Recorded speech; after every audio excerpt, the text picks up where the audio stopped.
in Texas. A trip to McKinney, Texas around Christmas time is #1 on every Division II program's list, and the opportunity to play for a national championship inside McKinney ISD Stadium.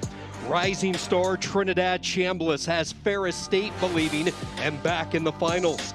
Valdosta State Sammy Edwards hopes to cement his legacy and bring another title back to Titletown, USA. We welcome you to the NCAA Division II National Championship. A pair of Division II Blue Bloods collide in the Lone Star State. Top-ranked and unbeaten Valdosta State ready to tangle with #2 Ferris State. A huge matchup, the national championship on the line. And a pleasant good afternoon. Sean Kinney alongside Taylor McHargue. So great to have you with us. Taylor, boy, you just have to stress how good these two programs have been. Not just this season, but you go back really for 10 years. These are both championship caliber teams. It's the third time since 2018 that they have squared off for a national championship. So they're familiar with winning, they're familiar with one another, and they both have the confidence that it takes to win on this stage and win a national championship. Valdosta State has a full arsenal of offensive weapons, and they have been on full display in these playoffs. And their playoff run started with Blake Hester, leading rusher, closing in on 1,000 yards production. And then it moved to Sammy Edwards through the air in their third round win, almost over 300 yards through the air and 4 touchdowns. And then it was Alfonso Franklin's turn in the semifinal, had 5 total touchdowns in their win over Minnesota State to get them to the national championship. Really a three-headed monster here for Valdosta State. Plenty of offense to go around when you look at it. Hester closing in on 1,000 yards on the ground. Edwards over 3,000 passing yards, and it's Sammy Edwards who connects it all. And for more on the two-time Harlan Hill finalists, here's Morgan Uber.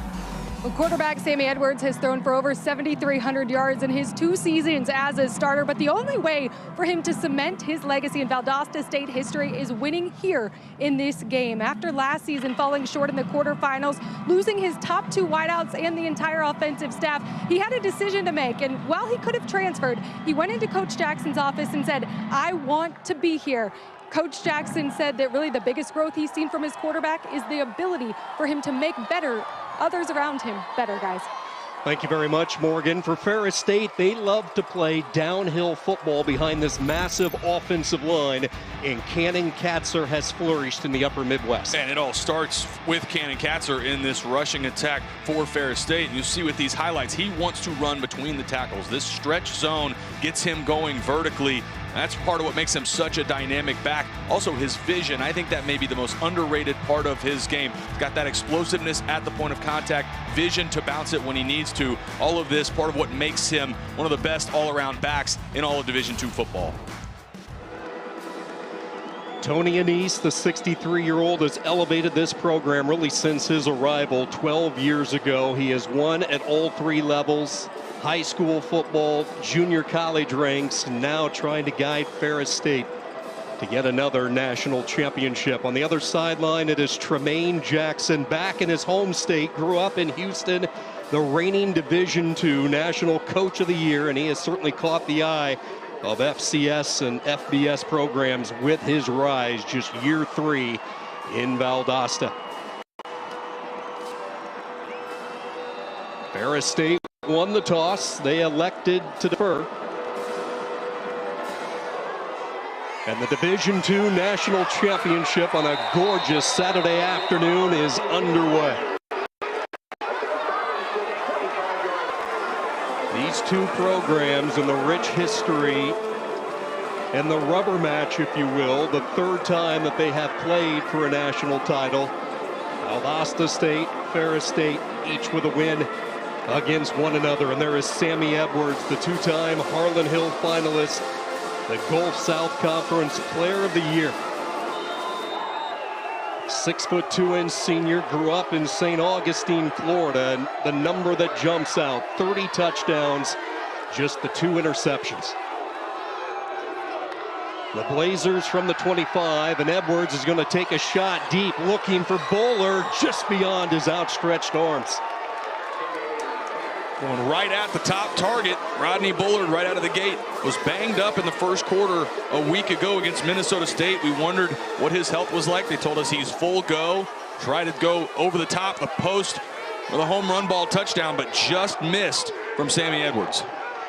That was an area, when you look at Ferris State defensively, they were vulnerable in their semifinal win last week against Slippery Rock. And now for the first time, it's Alfonso Franklin, and he'll pick up 9.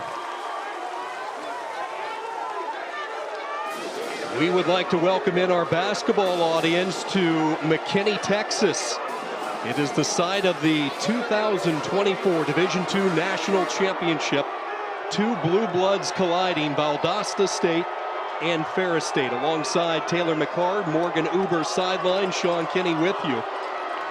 Opening series of this game after Ferris State won the toss and elected to defer, and now back-to-back carries, and there goes Franklin. Puts on the brakes, now a spin, and finally steps out of bounds at the 39.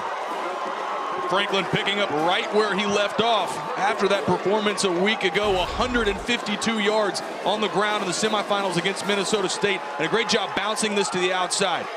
Ferris State not able to set the edge. Good vision from Alfonso Franklin in the first big play of the day for Valdosta State. Coming off a career-high 5-touchdown performance last week. Couple of carries, 36 yards on this opening drive, and just like that, this high-powered offense on the move. Back to Franklin, and this time Ferris State does a much better job. This active linebacking core, Tyrone Fowler, senior from Philadelphia, in on the stop. And a good job that time setting the edge, and you nailed it. Started with Tyrone Fowler, the guy that this staff described to us as the hardest working guy on this team. He's going to have a big day today, getting to that edge and forcing these running backs back inside. 2nd down and 9. They'll move the pocket. Edwards flush, now being pursued, changes direction, runs into his own man, and a huge loss back at midfield. That was Tim Allen, the opposite side defensive end, putting on the heat. And great coverage on the back end. The sticky coverage by this secondary for Ferris State, that's what created this sack. As Sammy Edwards gets outside, look, he's ready to pull the trigger, get this out of his hands. There's nowhere to go with the football. And then pursuit from this Ferris State defense, creating a huge negative play. 3rd sack this year for Allen. It's a huge loss. 3rd and 21.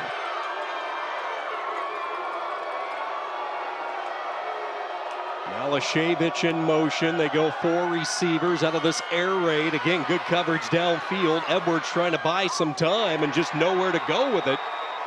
So after a couple of big runs by Franklin, the Ferris State defense finds some traction, and they'll force the punt. And a nice job after giving up that chunk play to Alfonso Franklin, creating that sack, flipping the field, and getting their defense off the field. It looks very similar for Ferris State to what they looked like against Slippery Rock a week ago. Gave up a lot of production between the 20s. It tightened up around midfield, and especially in that red zone defense. Noah Botsford, one of the unsung heroes last week, had a couple of key punts in the second half that pinned Minnesota State. He'll try to do it here as it bounces inside the 15. It's picked up but tackled immediately. For our ESPN News audience, we want you to flip over to ESPN2. That's where we're going to be on the other side of this break. We'll get our first look at Chambliss and the Bulldog offense when we come back. No score early as Ferris State gets ready to crank it up with Trinidad Chambliss. What a story. Really took over the full-time reins in week 2, and he has not looked back. And they describe him as a distributor and a gunslinger. Does such a nice job with total command of this offense. Not only using his legs, which you're seeing some examples of here, but that RPO game. He gets the ball out of his hands quickly, has a number of targets that he spreads the football around to. But it all starts for this Ferris State Bulldogs offense running the football. We talked about Cannon Katzler at the top. Trinidad Chambliss, also his ability to run the football. He came into this game closing in on 1,000 yards on the ground himself. Grew up about 45 miles south of Big Rapids, Michigan, in Grand Rapids. Patiently waited for his opportunity and has taken over the reins of this offense and a legitimate dual threat quarterback, as Taylor mentioned, closing in on 1,000 yards rushing for Tony Anise and company. The Bulldogs from their own 19. Design run for Chambliss to the boundary side, makes one defender miss, and there goes Chambliss. Makes a cut at midfield, another cut, finally caught from behind at the 36. Right out of the gate, that running game for Trinidad Chambliss featured. Great job by Bob Anderson, the right guard, pulled him around, blocked up well on the left side, and the rest of this is speed from Chambliss. Expected this to be featured, and they go right to it with the quarterback counter. 44 yards for the junior, and just like that, Ferris State in business. And now it is Katzer with his first touch, testing those waters. And the one thing you realize and really appreciate when you watch Cannon Katzer, just keep an eye on his legs. They're always churning. Very difficult to bring down Cannon Katzer at the point of contact. The first guy that gets to Cannon Katzer very rarely brings him down. It's going to take a full team defense effort from Valdosta State.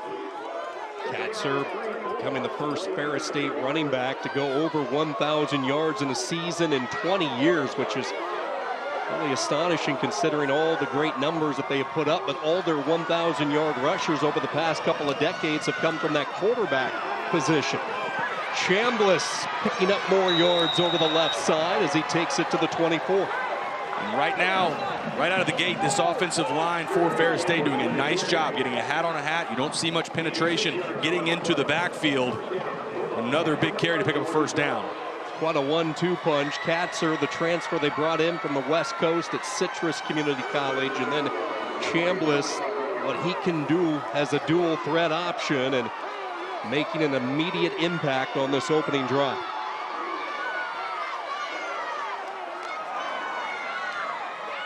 First down, this is Katzer. Again, favoring that left side. You talked about this offensive line. They love to run behind their big tackle, Bryce George. Bryce George anchors the left side and does a fantastic job at the other side as well. The twin brothers, Bob Anderson and Tim Anderson. This is a massive offensive line. 6'5" for Bryce George on the left side. Tim Anderson, his brother Bob, both 6'6" to that side. So they're taking it inside the red zone. 2nd down and 4.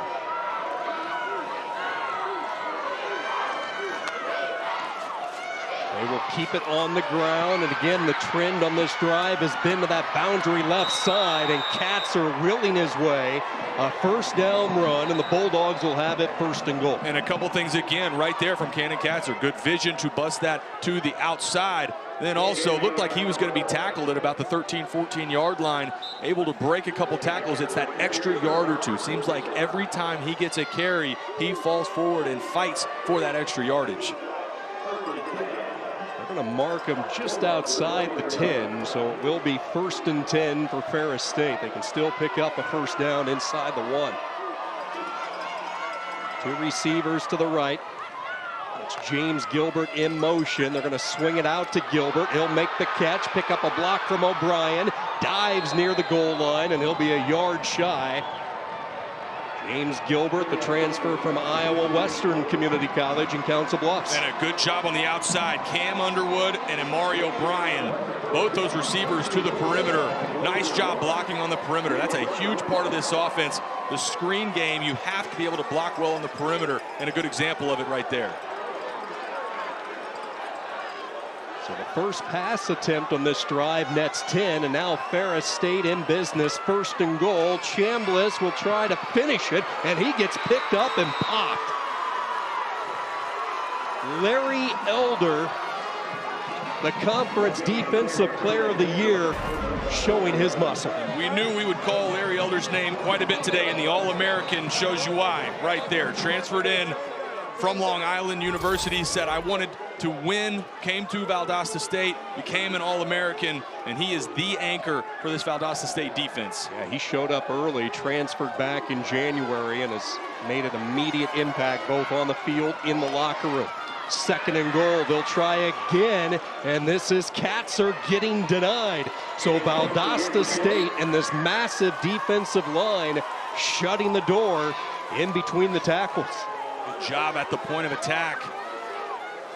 Ferris State not able to get much push. This will be a good look at it. See those defensive linemen submarining and going low. Linebackers filling in behind them. And to me, here, Sean, even on this early in this game, on this first possession for Ferris State, if they don't get this, I'm still going for it on 4th and 1. They bring in an extra tackle. That's Doherty to the right. They have an extra tight end as well. The H-back left. 3rd down and goal. Will the 3rd time be the charm? It is. Chambliss across. Ferris State on the board.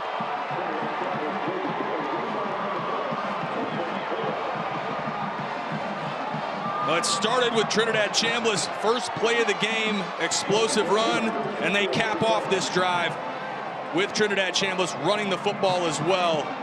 He's the guy that got them here, and a great opening possession for Ferris State to get the first points in this national championship.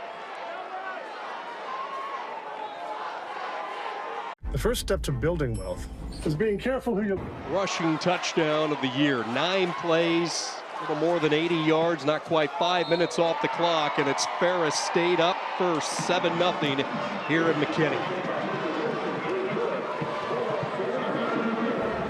Knew they wanted to feature Trinidad Chambliss on the ground.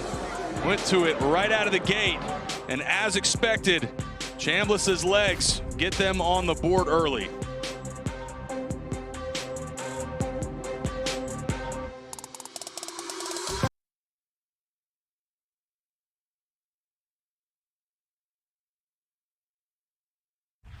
This is about the appreciation. This is about me telling you, I love you, man. Couldn't get along without you. You're the best group I've ever coached. And you got a chance to go do something that not a lot of people can do. You're the last people playing. Now all you got to do is be the last people standing. You're built for this. Everything this program has done, everything our collective has been through, is for this. Understand it's your time. Play like it. You're listening to Tremaine Jackson, and it's no surprise that he is rising up quickly in the coaching ranks, the Houston native. And Taylor, the word that popped out in that speech, one of many, is collective, and that has been his vernacular all season. We talked about it's really a difference in philosophies between these two staffs, but used that word collective quite a bit with us in our meetings yesterday. And throughout this season, there are so many pieces for this Valdosta roster that have come in this year, some of which, Sean, arrived on campus in August and September that are key parts of this team. Early deficit, just the 2nd time all season that Valdosta State has trailed in a football game. You have to go all the way back to October 12th. They fell behind at North Greenville, able to rally back and win as we swing it down to Morgan. Well, you guys talking about this team being a collective, and Coach Jackson telling us it's not about you. Life is bigger than your own individual accolades. He said this is the first group that's really bought into it without questioning anything, calling them the best group he's ever coached. And I love what he said about iron sharpens iron, but people don't talk about the sparks. It's being willing to deal with the sparks, and runs that confrontational program, guys, that he talked to us so much about yesterday in our meetings. Over 60 transfers brought in from last season, not to mention 11 new coaching spots he had to fill on this staff. 2nd offensive series, good patience by Franklin. Wanted to go left initially, squirts through a little bit of a hole, picks up 6. And it'll be interesting, you mentioned this is only the 2nd time all season that Valdosta State has had a deficit. It's a team that's been out in front most of the year. How do they respond to this early adversity with Ferris State getting points first?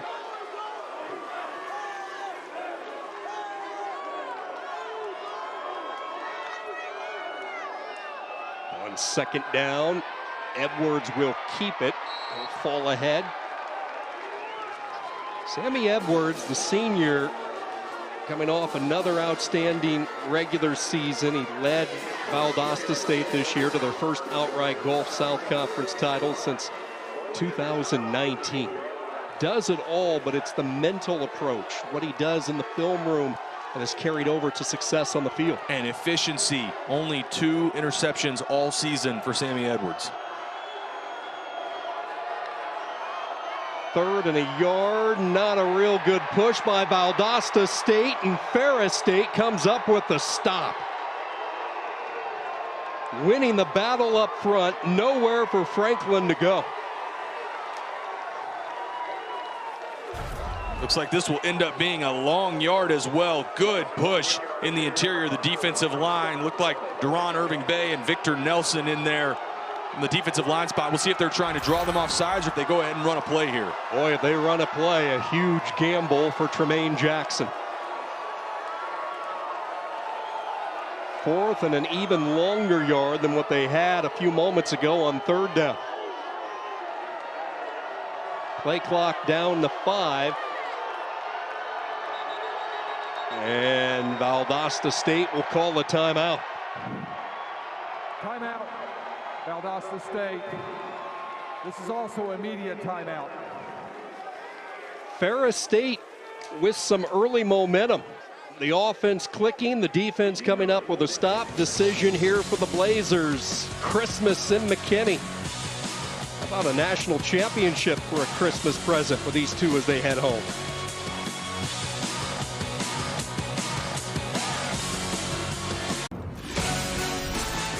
A sparkling Saturday afternoon here in McKinney, Texas. The 2024 Division II National Championship alongside Taylor McCart, Morgan Uber fieldside. This is Sean Kenny, and an early decision here, and we both felt that too early to roll the die. Tremaine Jackson, after calling that last time out, he will send out the punting unit. So 2 possessions, 2 punts for an offense coming into this game, averaging close to 43 points per contest. Oxford on the punt, 32-yard punt, pinned Ferris State deep on his first try. This one returnable, but a fair catch signaled for by Brady Rose on the line drive kick, punt of 41 yards. So Taylor, let's go back to the offensive series that we saw from Ferris State to kick off this game, and they did their damage on the ground. Almost exclusively on the ground, just 1 pass in this entire first possession. Trinidad Chambliss getting it going. This was the first play of the game. Busted a huge run, getting it into Valdosta State territory. Couple touches early for Cannon Katzler as well, who we talked about would be featured here today. And this was on 3rd and goal from the 1. Trinidad Chambliss able to punch it in, and as expected, Ferris State trying to establish their dominance with their offensive line running the football.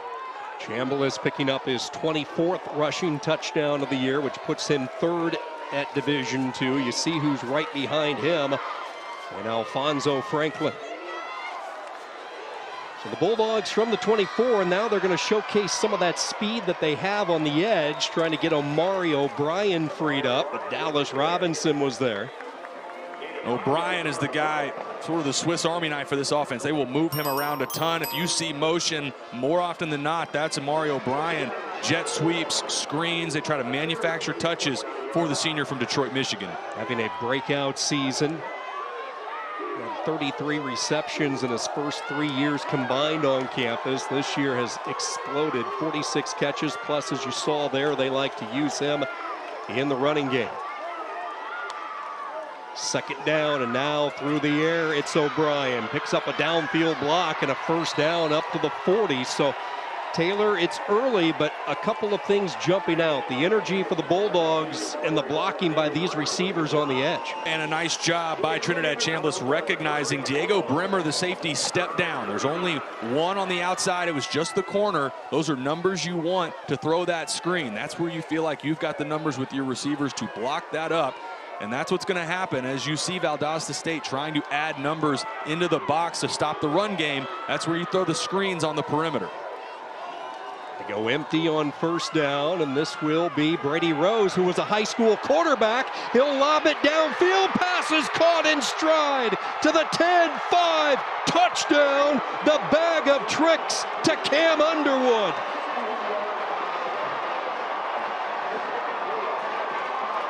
And thrown in a perfect spot by Brady Rose. Cam Underwood was not open when this ball came out of Brady Rose's hand. Puts this out to a spot. Watch how much air he puts under this You mentioned he's a high school quarterback. That was a great throw by Brady Rose, hitting Cam Underwood in stride and allowing him to get the yards after catch for the second touchdown of the day for the Bulldogs. Rose now 8 of 10 throwing the football in his career. His 3rd touchdown pass this season. The former Mona Shore standout who led that program to back-to-back state titles, able to hook up with the junior from Dearborn Heights, and it's all Ferris State early. I say again, the touch from Brady Rose. This was such a good throw. Cam Underwood coming open right about here as the ball is coming out of Brady Rose's hands, but that's anticipation, and that comes from, again, him being a high school quarterback, and momentum completely now on the side of Ferris State. His high school coach was Matt Koziak, and after his final season, coming off another state title, Koziak was talking about Brady Rose, and he said, yeah, sure, he's not your 6'3" prototypical player. He doesn't run a 4.3 40, but every player gravitates toward him because of his leadership and those intangibles, and that has carried over to his years in Big Rapids. And that he means so much to this team in a number of spots. He's obviously part of the receiving core, has over 400 yards through the air. Also, they'll move him around, give him touches at the running back spot. And oh, by the way, if there's an onside kick today for Ferris State, that's the guy that's going to be doing the kicking for the Bulldogs.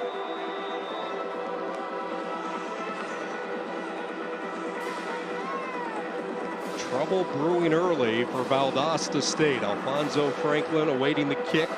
Middleton with the approach.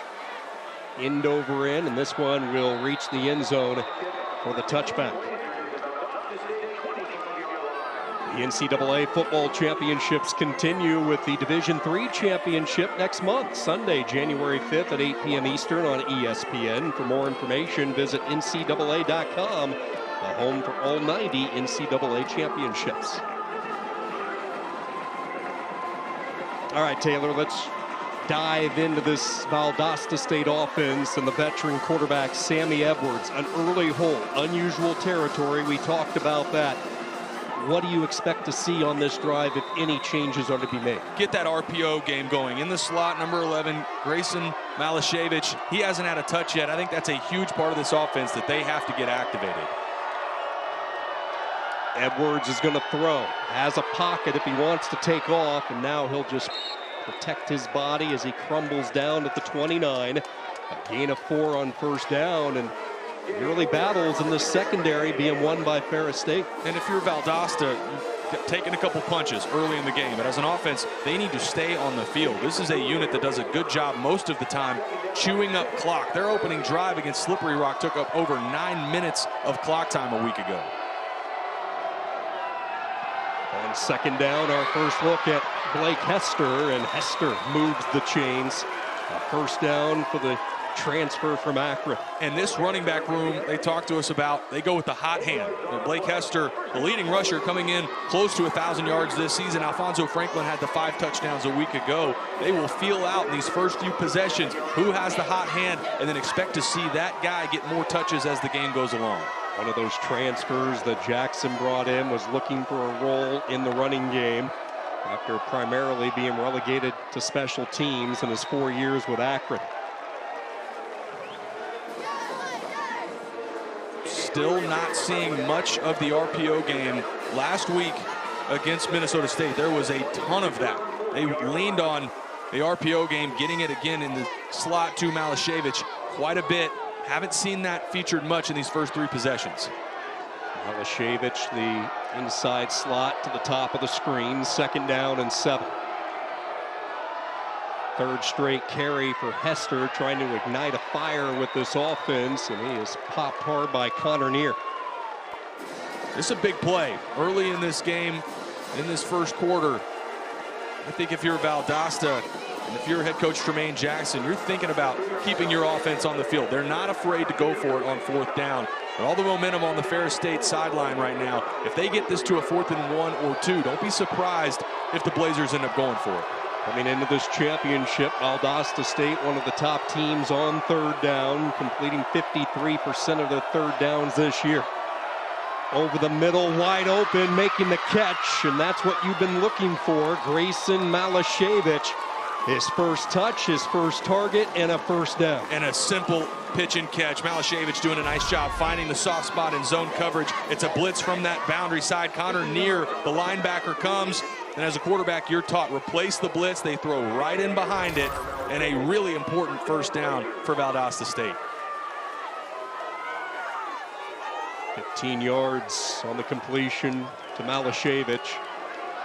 Into plus territory for the second time in this opening quarter. Low snap, dug out. Now pressure backside. They dump it off. It's the tight end, Harrison Hamsley. They don't throw it to the tight ends a lot, but it was Fowler who was putting on the heat. And a good job by Sammy Edwards. They're trying to target Rodney Bullard to the boundary. That clock's got to go off in your head as a quarterback.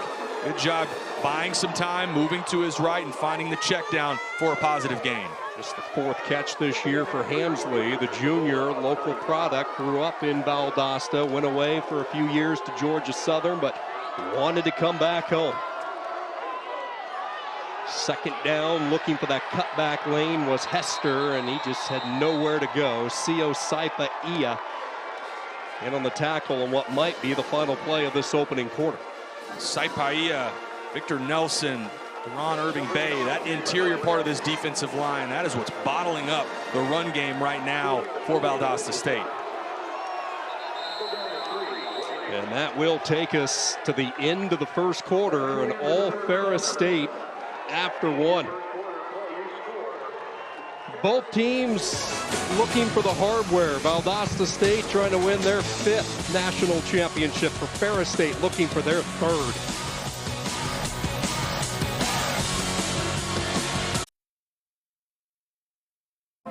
Here with Valdosta State head coach Jermaine Jackson. Coach, 3rd and 3 right here. How does your offense convert to continue settling your team in right now? Yeah, we just got to find the matchups and win. We didn't win the early matchups, and we need to settle down and get a good play call here. I think we will, and we'll keep moving the chains. Thanks so much, Coach. Thank you. Thank you, Morgan, as we welcome you to the start of the second quarter. Ferris State on top of Valdosta State, 14-0. 8th play of the drive coming up here for the Blazers. 3rd down and 3.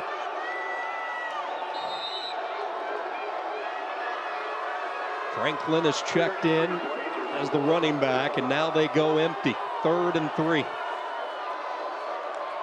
Edwards looking over a 4-man rush, fires that slant, knocked away by Payout.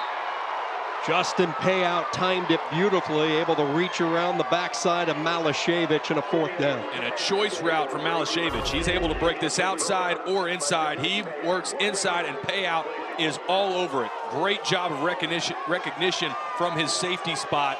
And not surprised here at all, Sean, to see this unit stay on the field on 4th down. 14 of 19 on the season on 4th downs this year for the Blazers. Big moment early in this game. They need to get it to the 32. Pressure comes. Edwards dodges, now trying to sprint to that pylon marker, and he won't get there. Chased out of bounds by Sefa Saipa Ia. And Eric Jackson in from the safety spot to play cleanup as well. This all starts at the top. There's pressure immediately. Nice job from Tim Allen. And a good job of team defense. Eric Jackson, you see there, number 13, cleaning this up. And for Valdosta State, that was really the first possession. We've seen them stay on the field consistently. We talked about this is one of the best red zone defenses in the country. I know they weren't in the red zone, but right on the edge, this is where Ferris State tightens up on defense. So a huge stop by Tony Anise and this Ferris State defense. The co-defensive coordinators with Ryan Hodges and Tony Anise. He's the nephew of the elder statesman, the elder Tony Anise. The family coaching clan here for Ferris State. Now they run that option, and boy, whatever they're calling, it's working offensively. And the ball was on the ground. Very fortunate. Looked like Lawrence Hattar, excuse me, that was Bryce George, the left tackle, able to fall on it. We talked about the turnover issues for Ferris State. 23 turnovers coming into this game, just 4 on the other side for Valdosta State. It's part of why the game was so close and why they had the deficit to Slippery Rock a week ago. Putting the ball on the ground, fumbles specifically, have been a challenge all season for Ferris State. A defense that has created 30 turnovers, yet you're only +7, and that's because the offense has coughed it up 23 times. Design draw on a quick hitter there by Chambliss, who's lassoed down, but not before he picks up the first down at the 48. Another tackle for Elder. And I think this is when Trinidad Chambliss is most effective running the football. It's on this stretch zone. They'll bring in Mario O'Brien, or they'll use Cannon Katzer, and it allows Trinidad Chambliss to read the linebacker. If they get too wide, he's running downhill between the tackles and is so good at it. 57 yards for Chambliss on the ground, and now he dumps it off underneath. This is Tariq Brett, and gang tackling for the Blazers as Brett pushes it up close to the 45. Bulldogs continuing to stay on schedule.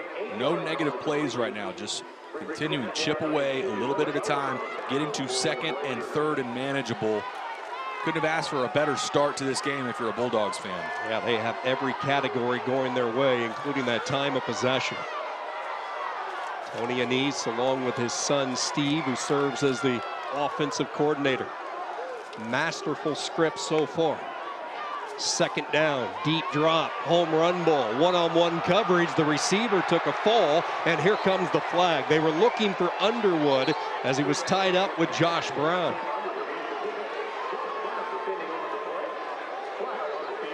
Like an easy call. Josh Brown. Pass interference, number 23, defense. 15-yard penalty, first down. Josh Brown had that left arm. Not too much of the jersey on Cam Underwood. He's tugging on him right there, pulling him back towards him. That's an easy call for that back judge.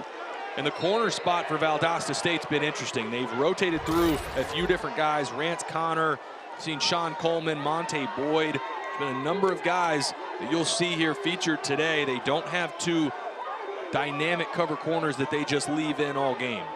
Theron Stroups was a player that was banged up last week. He's one that's hoping to get some reps today in this championship game in that cornerback room. And now Valdosta State is going to call their second timeout of this opening half.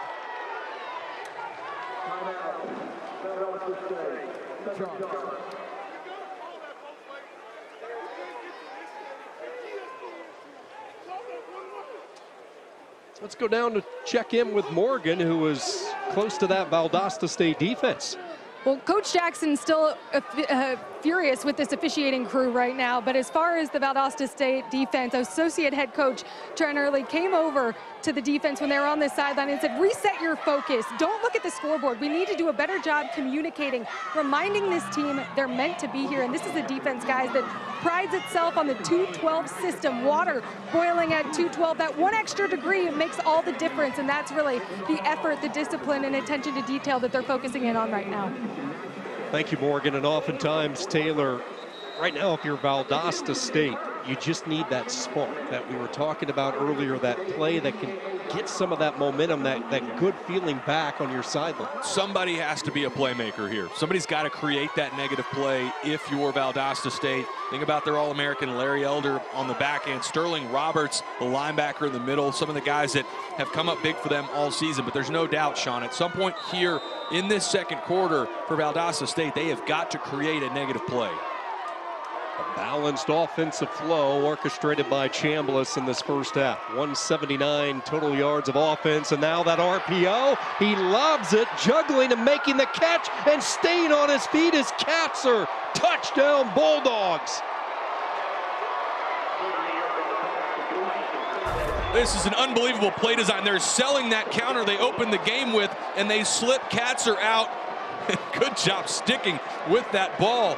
Able to come down with it, but that is a beautiful play design. They're selling Katzer like he's the lead blocker, but it's all designed to slip him out and throw it to him, as it is all Ferris State Bulldogs here early in this national championship. Third receiving touchdown this year for Katzer, who started his career in the Pacific Northwest out at Washington State had a stop at Citrus Community College.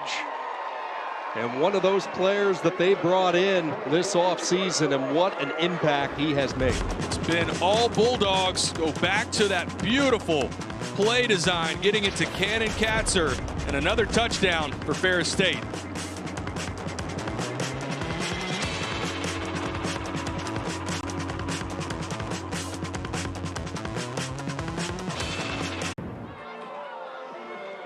The college football playoff first round continues tonight with Ohio State hosting Tennessee in Columbus at 8 Eastern on ESPN and ABC. The winner plays #1 Oregon in the Rose Bowl quarterfinal game on January 1. College football playoff, new expanded 12-team playoff kicking off last night in South Bend. An impressive win for Notre Dame, and the action continuing all day today, leading into those quarterfinals on New Year's. Trouble brewing here in McKinney, Texas, if you're Valdosta State.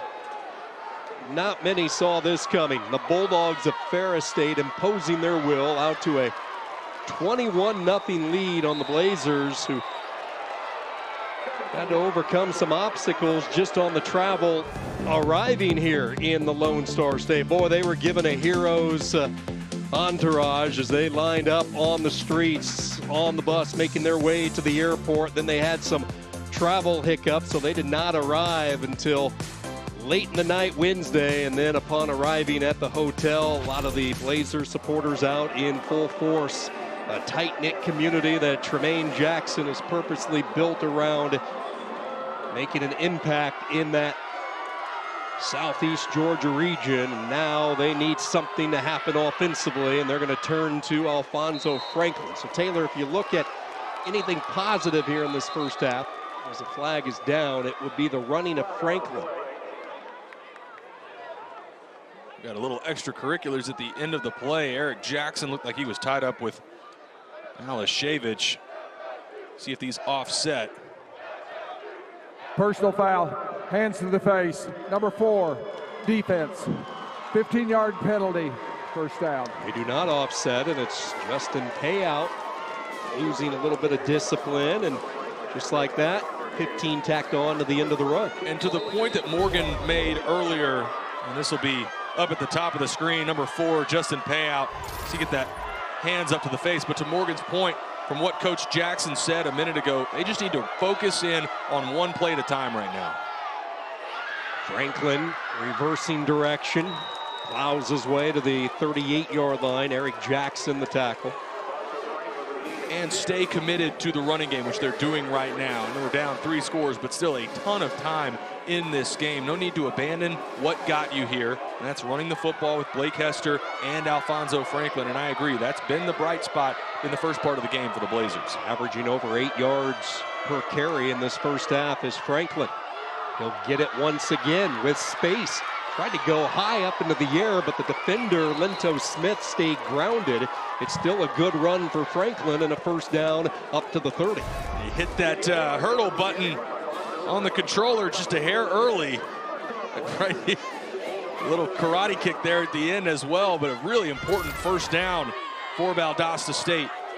If you're Valdosta State, there is no question on this drive. You're doing whatever it takes to come away with some sort of points here.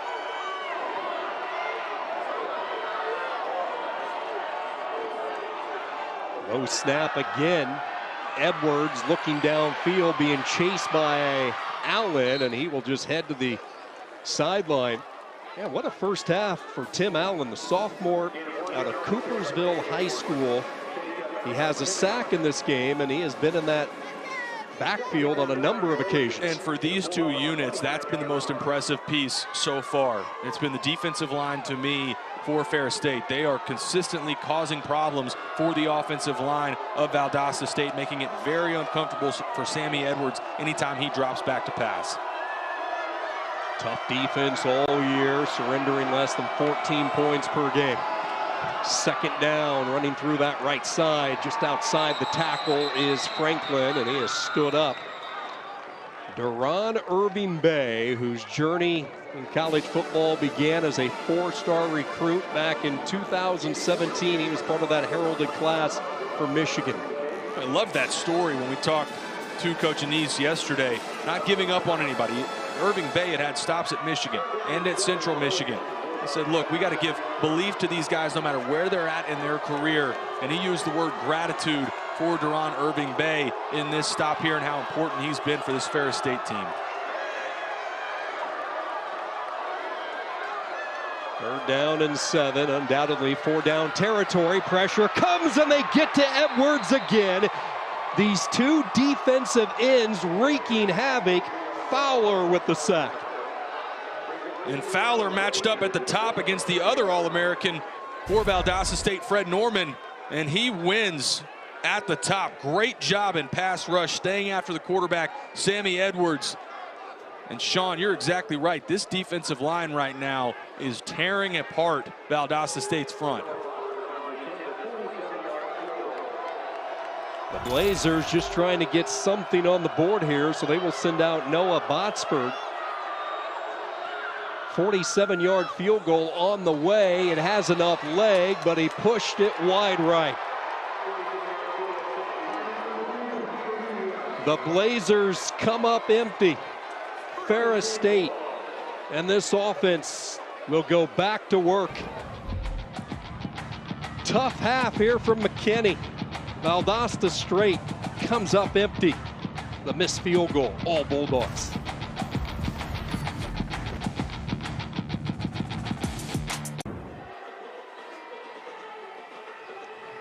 Ferris State out to a 21-0 lead over Valdosta State in what is the rubber match between these two in the national championship. You go back 2021, Ferris State ran wild on that particular day as they blew out the Blazers 58-17 in the championship, capping off a perfect season at 17-0. 3 years prior, in 2018, ironically the first year the championships were held here in McKinney, back and forth, 9 lead changes. Valdosta State grabbed the lead late, and then this 2-point conversion just beyond the reach, and Valdosta State celebrating the national title.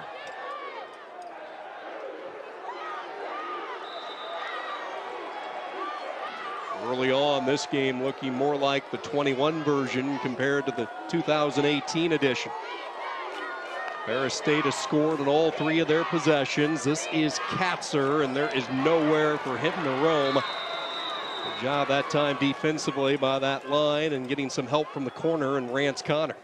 This linebacking core for Valdosta State going to have to step up. That is how this defense is structured. Defensive linemen don't take most of the stats. They chew up blocks and allow those linebackers to flow to the football. And they play a ton of D linemen. Strike underneath to Rose, who tried to stretch that ball ahead. The more you watch Trinidad Chambliss, the more you are impressed, not just with the physical skill set, but the poise and the command that he really demands from this offense. And that he really is a point guard playing quarterback. He was all state in basketball, and that is the same mentality that he brings as a distributor of the football to playing the quarterback position. Third down, less than a yard. And now movement up front. This could be a free play. Nope, they're going to blow it dead. Looked like Ball was into the neutral zone. Offside, first. number 95, defense. Moved into the neutral zone, causing an immediate reaction. 5-yard penalty, first down. That's Alan Ball, and that will give Ferris State the first down. Right at the bottom, number 95. See that hard clap. They sell the motion with Brady Rose, and Alan Ball not able to hold in place, and a free 5 yards.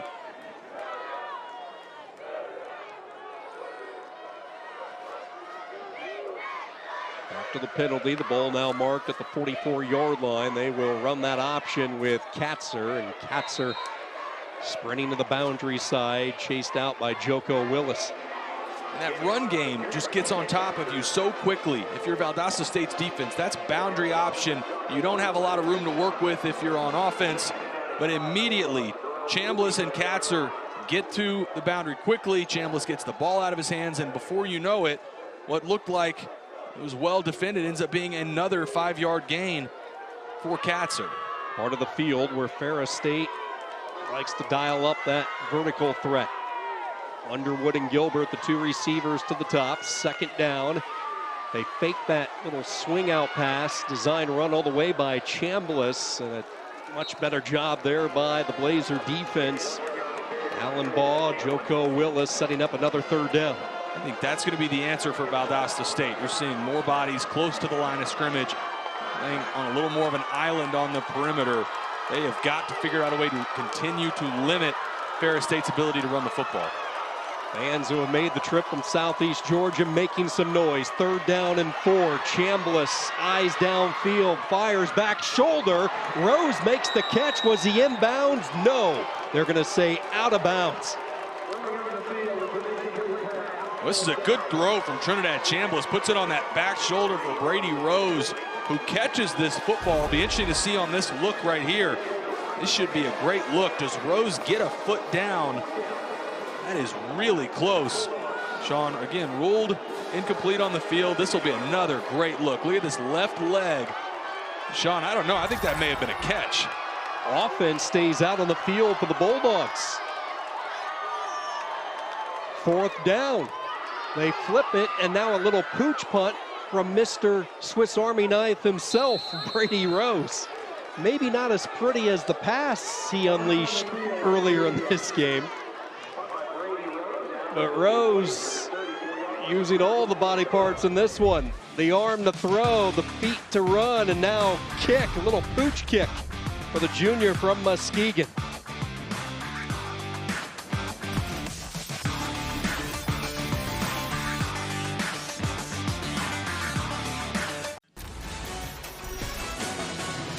McKinney ISD Stadium, the setting for the Division II National Championship. Ferris State in this defense pitching the shutout 21-0, and this secondary has just taken away Edwards in these passing lanes. Secondary has had great coverage all day, and the defensive line has bottled up not only the rushing attack for Valdosta State, but also their ability to throw the football, getting after Sammy Edwards consistently. Tyrone Fowler on one side, Tim Allen on the other side. They have lived in the Valdosta State backfield, made it extremely uncomfortable for Sammy Edwards.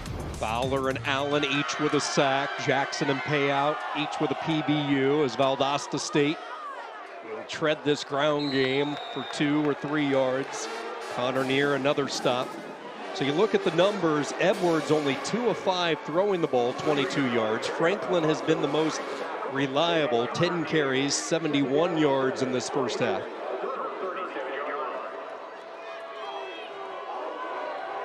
Ferris State, 224-98 edge. Second down. Getting rid of it quickly, and the throw was offline, a little bit high as he tried to rush it out to Tyler Ajira. And I'm not sure it would have mattered at all because Justin Payout diagnosed this play from the jump and was all over it. Great instincts from the safety spot for the junior from Miami, Florida.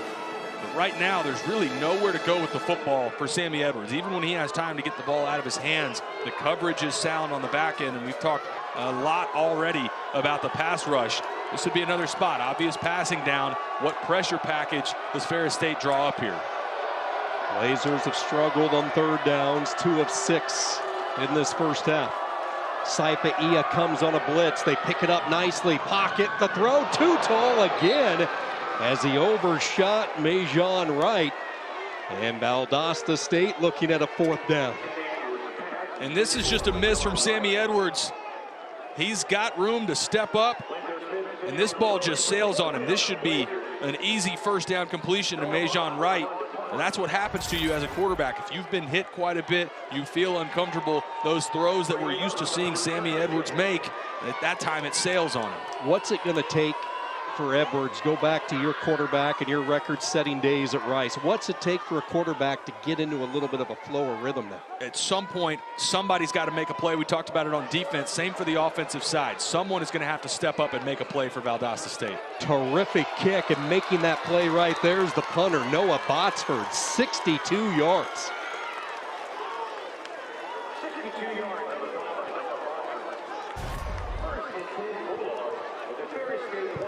Unbelievable punt, and it checks up.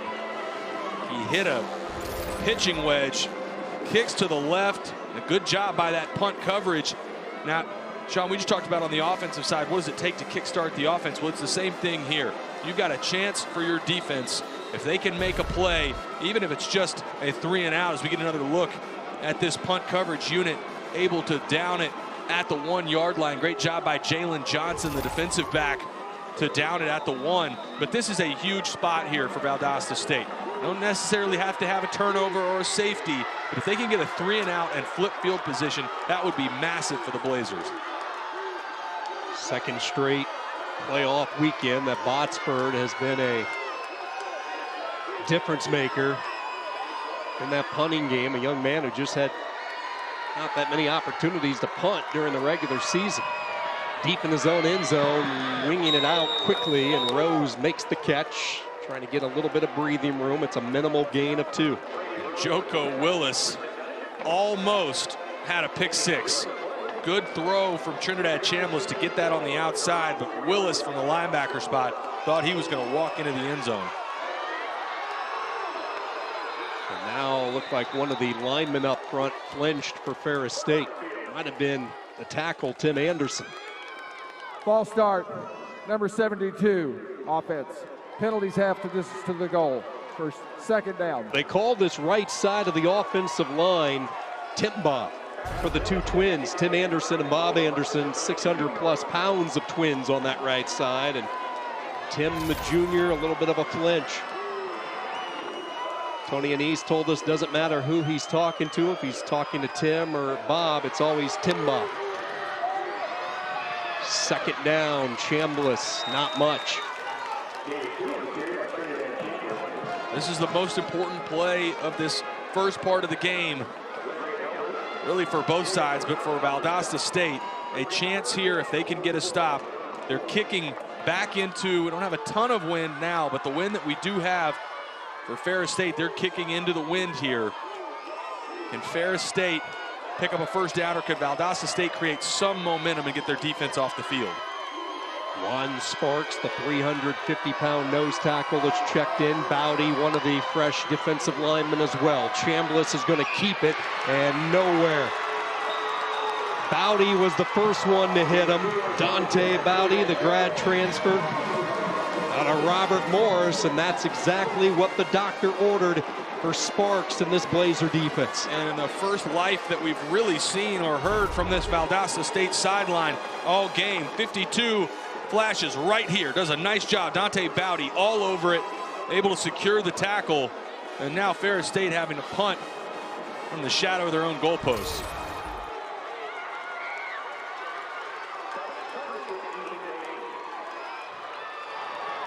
Ethan Saucin to punt for the very first time. Here they come, and just getting the kick away. Great job there by Saucin to get the punt off, and then a fortuitous bounce.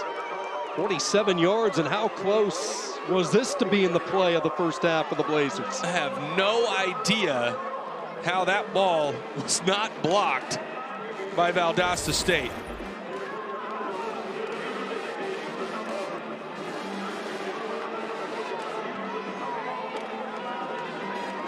So a missed opportunity when it looked like they could have taken the football right off the toe of Saucin. Somehow the senior got the punt away. Good starting position though for the Blazers. Their best starting shape of the afternoon as they begin at the 47. Franklin for 2. Near was the first one to greet him. Sound like a broken record, but this front for Ferris State doing such a good job getting push, not seeing that defensive line go backwards at all anytime Valdosta State keeps it on the ground. 2 blue bloods in Division II. The Bulldogs looking for their 3rd title in the last 4 years. Valdosta State into the national championship for the 7th time, and now a hit. Smith broke it up. Man, these corners are playing a whale of a first half. Smith and Jackson in the neighborhood. And I think Linto Smith is the best pure cover corner that Ferris State has. This was a great example of sticky coverage without being too handsy and drawing that pass interference. Lanto Smith plays with great instincts, a senior from New Orleans, Louisiana. And a good job in coverage there on second down. Talked about Iowa Western earlier in the show for Ferris State. Santa Rosa Junior College on the West Coast has been a good spot of talent for Anise and company. Edwards on the check down, had time to throw and a first down up to the 45-yard line. It's his security blanket, Malashevich. I don't think there's any question we will see Valdosta State on offense stay on the field. I think you go to the line, try and draw Ferris State offside, see if you can steal a quick 5 yards, then check to the sideline and get a play you like. Ferris State having some trouble getting the right personnel on the field. Tim Allen was sprinting off, and a good use of the timeout by Anise for this upcoming fourth down. Don't forget, you can kick off your Week 16 NFL Sunday at 10 a.m. Eastern with the Countdown crew on ESPN and the ESPN app. They'll have all the early breaking stories, injury updates, and previews of each game all the way right up to kickoff. Speaking of kickoff, 2 days, Lambeau Field, the Week 16 Monday Night Football matchup. The 10-4 Packers host the Saints. New Orleans beat up right now, 8 Eastern, 5 Pacific on ABC, ESPN, and ESPN Deportes.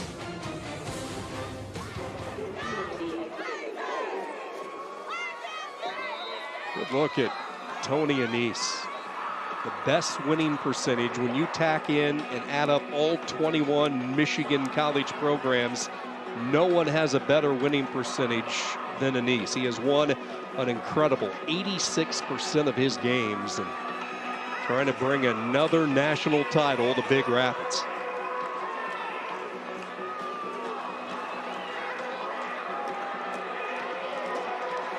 Valdosta State failed on fourth down earlier.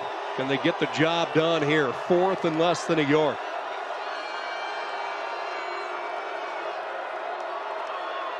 Twelve personnel, movement up front, free play as they launch, and this is Hayes who makes the catch, but he was out of bounds. That long 6'3" frame of Armani Hayes, smart play by Edwards, knowing he had a free play.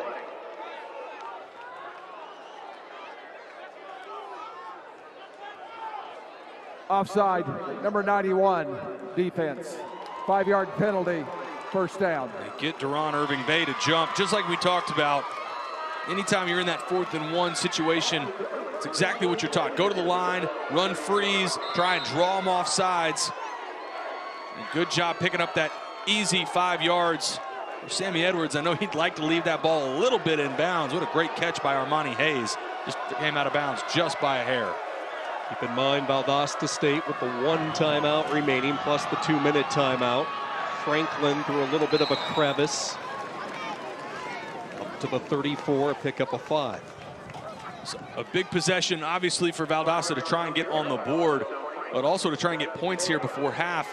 Ferris State getting the ball coming out of half as well after halftime.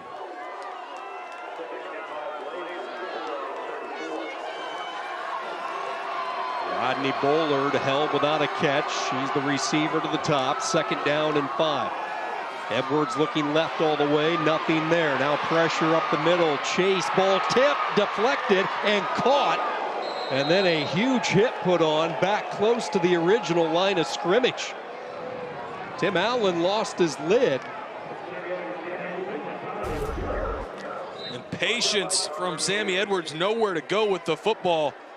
Pass rush closing in around him, and watch number 21, Tim Allen, working back as a wide receiver you're not used to seeing. Tyrone Fowler from one defensive end and Tim Allen crashing down on you. Yeah, a little bit of friendly fire there from Fowler hitting his buddy Allen. Those two have been dynamite in this first half as we hit the 2-minute timeout.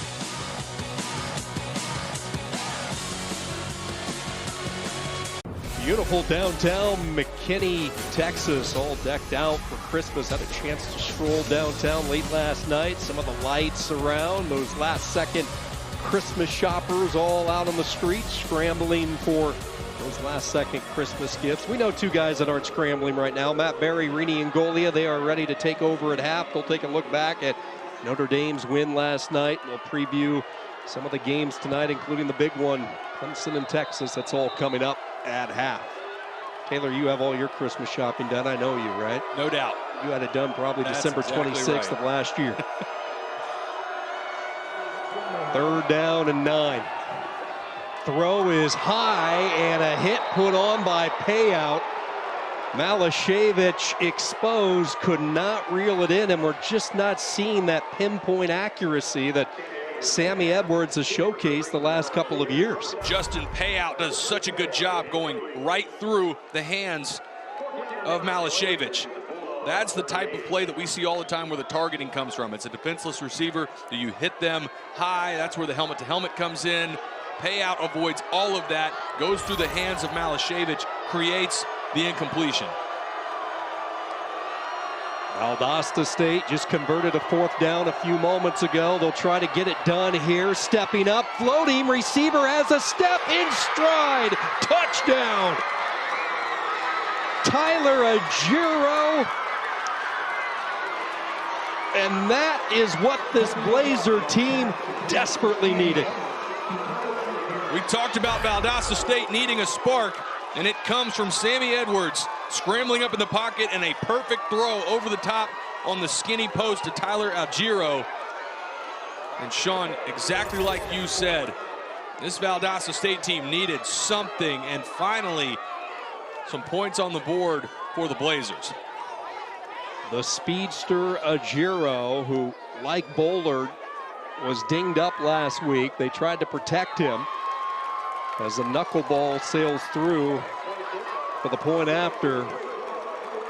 The 6th touchdown catch this season for Agiro, who's having the best season of his career. Post route comes right here, and a good job by Sammy Edwards working up.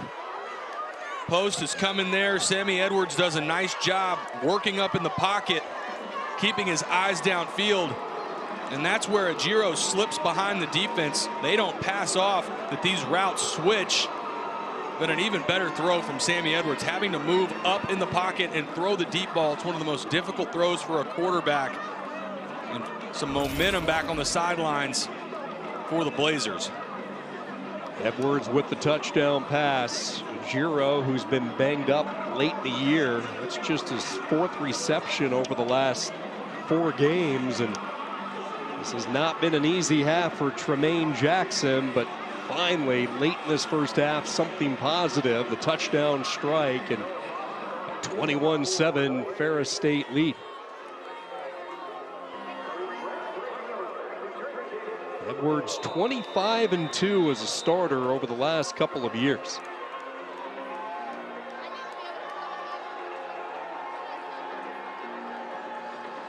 Rose and Brett awaiting this kick. Valdosta State will do their best to try to keep it away from both of them. Heads up play there by Rose on the live football to come rushing up and jump on top of it.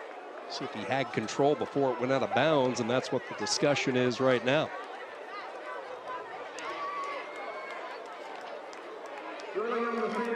Receiver touched the ball inbounds and rolled out of bounds. Ball's placed at the out of bounds spot, 1st down.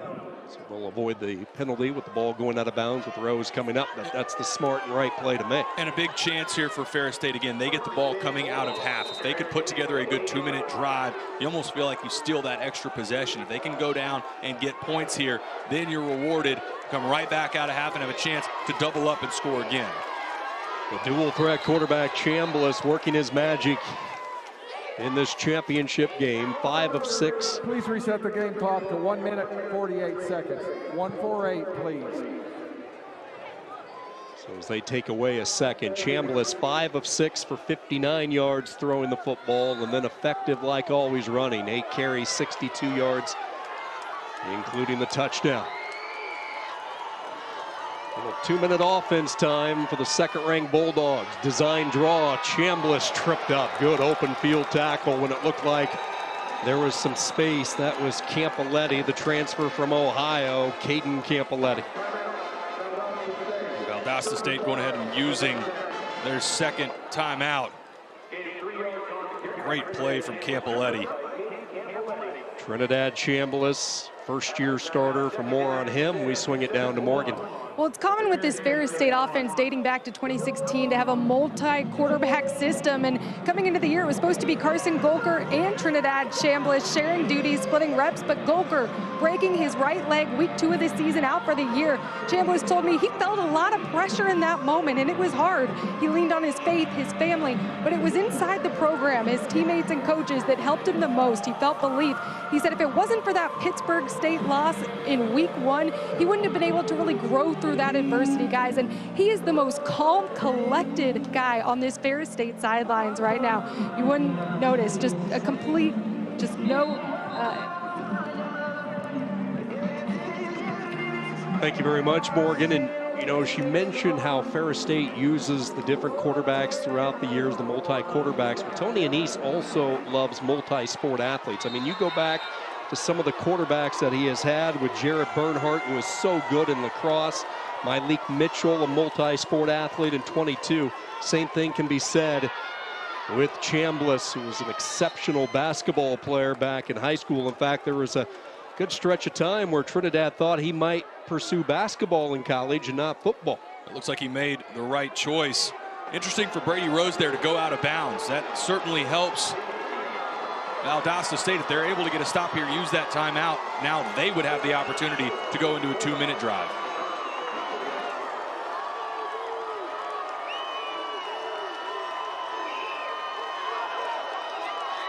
Third down, a 3-man rush. They keep a spy close, and that spy paid off and out of bounds. So if you are Valdosta State, you could not have scripted those last 2 plays any better. Campoletti, number 31, is the spy. And even though he doesn't make the play, he's what forces Chambliss to bounce it to the outside. You're exactly right. The back-to-back plays started with Brady Rose going out of bounds, then Chambliss. This is the area Ferris State's having to punt back in the direction into the wind. Depending on how this punt goes, I think we'll absolutely see Ferris State with 1:30 and a timeout remaining. Excuse me, no timeouts, but still, I think we'll still see a 2-minute drill. Like the Blazers were offside and a late flag is thrown. Nation is going to let this ball roll inside the 15. Still trickling its way down and finally touched at the 10, but a flag at the line of scrimmage as it looked like Valdosta State was a little bit too quick trying to get to the punter. Offside, number 41, defense. 5-yard penalty, good for a first down. Oh my, Taylor, just a crusher if you're the Blazers. That just cannot happen. If you're talking to your punt team, this will be at the top of the screen. Get started early, and it's not by much, but if you're Valdosta State, you're not trying to go after that punt anyway. You don't want to give up and risk hitting the punter and give up a first down. That is a critical error for Valdosta State and a gift for Ferris State, who still have a timeout. Now they're right back into trying to go through their 2-minute process. 2 timeouts for Ferris State, excuse me. 6 penalties combined for these 2 teams. 5 of those penalties allowing a first down to take place. So now a second chance for Chambliss in this offense. Into the air he goes, and it's broken up. He was looking for Gilbert. Connor with the coverage. James Gilbert's been the guy that's had to step up. Tyrese Hunt Thompson hurt earlier in the year. James Gilbert, that's been the top target for Chambliss. Tries to go high. Gilbert not able to come down with it, but he has been a fantastic receiver for Trinidad Chambliss. Gilbert had an excellent game last week in the come-from-behind win back in Big Rapids over Slippery Rock. Ferris State trailed that game 38-27 at the half before mounting the second half rally. Second down, Chambliss on a roll right, throws on the run, and it is caught. Tariq Brett with the catch. Into plus territory, pushed out of bounds at the 49. Good route and a good accurate throw from Trinidad Chambliss.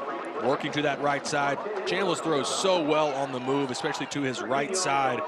And now, Sean, man, how big was that penalty on the 4th down on punt, going off sides for Valdosta State that gave Ferris State new life on this drive?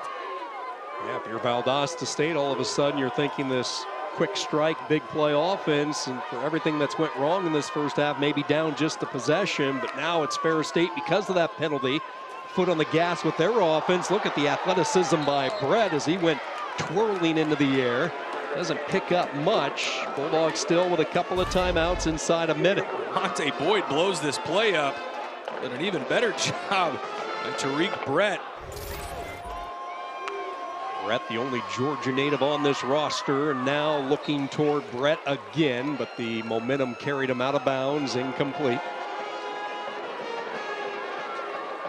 When you talk to the coaches and they look at Tariq Brett, he was one of those wow guys early the first day in camp, and they knew that this was going to be a player that they had to find ways to get the football to, and he's been a playmaker on special teams, a couple of kick returns for touchdowns. 3rd and 9.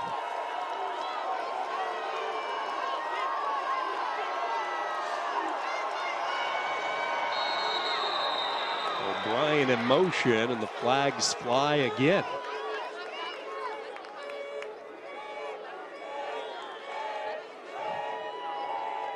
Illegal snap, number 52, offense. 5-yard penalty, 3rd down. Just a little flinch with the football up front by Wyndham. Felt like we'd had very few penalties in this game up to this last drive right before half.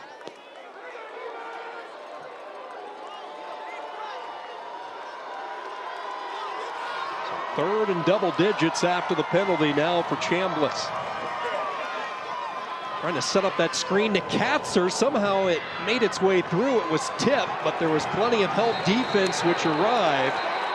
Good job there by the Blazers sniffing out the screen as a flag is down again. This one in the secondary along the Ferris State sideline. We'll get the call on what the flag is, but Greg Hudgens, the defensive end, missed a pick-6 opportunity. Face mask, number 96, defense. 15-yard penalty, 1st down. It's like Jamarlo Skies called for the face mask. This would have gone away even if Hudgens had come away with the interception. It goes right through the hands of number 97. We'll get a look at, there's the face mask from Big 96, Sykes. So for the 2nd time on this drive, a penalty for Valdosta State will keep this drive alive for the Bulldogs. So Ferris State, 1 timeout remaining, so they can still go over the middle. Obviously, clock will stop on a 1st down as well. You look at their kicking game with Mitchell Middleton. Both of these teams in a similar position in the kicking game, and the fact that these offenses score touchdowns, so the kickers don't get a lot of field goal tries throughout the course of the year. And when we talked with Coach Anise, when we talked about there's kicker Mitchell Middleton, so they want to get him to the 33-yard line. But again, this is in the area they're kicking back into the wind. There's not a ton of wind today. I think you want to be, if you're Ferris State, inside the 30-yard line to realistically have a shot for Mitchell Middleton. But still plenty of time, 34 seconds and a timeout. You can work through your full 2-minute process. You can work the middle of the field, and obviously clock stopping out of bounds or after a 1st down. Keep an eye on number 22, Rose. They try to hide him as that H-back. He's to the right side. He will be the decoy here as they keep it on the ground. Katzer picks up 3. Boyd the tackle. And Ferris State will use their 3rd and final timeout. Interesting decision from Trinidad Chambliss to hand that off. Immediately, Tony Anise out there to have a conversation with him. I think that was supposed to be tagged with the RPO to throw that to the outside.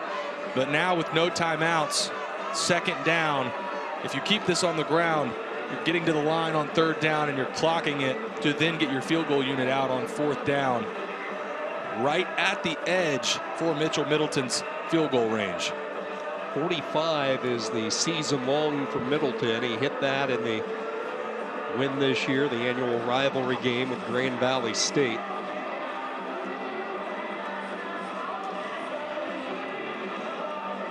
Tony Anise, who shares the play calling duties with his son Steve. We talked to those two a couple of weeks ago, and Tony kind of chuckled. We asked, well, who has the final say on what play gets called in? And oftentimes he says, neither one of us. We don't know what is going to be sorted out throughout the ranks. Tony typically handles a lot of the running calls. His son Steve handles a lot of the passing calls. Let's see what they agree to call here. And there is Steve up in the box. He's been on the staff since Tony's arrival in 2012. 2nd down and 5. Chambliss looking deep now on that drag pattern. Had some extra juice on it as it went whizzing through the hands of O'Brien, setting up a 3rd down. Now the ball has to stay in the air. We won't see a run call. I don't think there's enough time to run the play and then scramble the kicking unit on the field. So if you're head coach Tony Annese, you're telling Trinidad Chambliss, don't take a sack here. Go through your progression. If it's not there, get rid of it. But worst case here for Trinidad Chambliss would be to go down in bounds.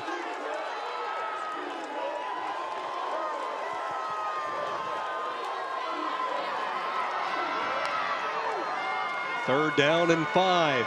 Over the middle, a low throw, a wobbler, did not come out cleanly as it short hopped the intended target. Now decision time for Coach Annese. Like we mentioned, right on the edge of field goal range for Mitchell Middleton, and so far looks like the offense will stay on the field and go for it on 4th down. You'll be looking at a 49-yarder for the junior Middleton. Annese has no interest in that. He keeps the offense out there. 4th and 5. The Bulldogs will get the football first to start the 2nd half as well. Time in the pocket, wide open, caught for the touchdown. A breakdown in the secondary, and Amari O'Brien says thank you very much. Well, Valdosta State doesn't pass this off. And Mario O'Brien, it's a switch route at the top, and he is left completely alone. Easy pitch and catch. And that drive extended a couple times by penalties by Valdosta State. Ferris State able to take advantage in a huge touchdown before half. And remember, they get the ball coming out of half as well.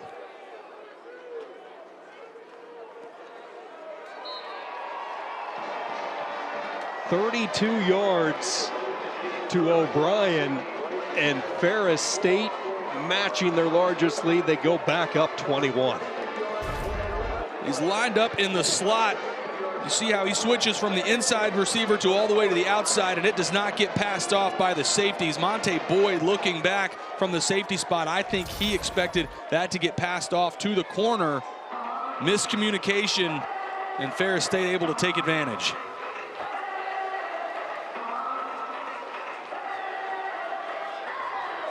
Look at disbelief for Tremaine Jackson. Watched his defense not once but twice.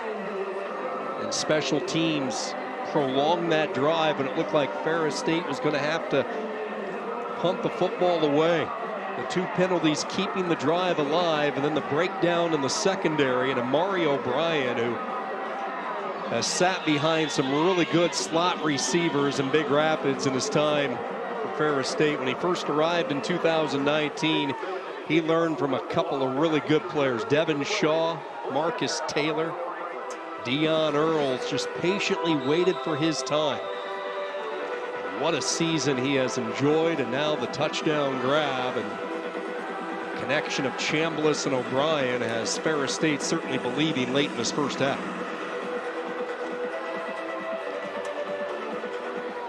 Squib kick.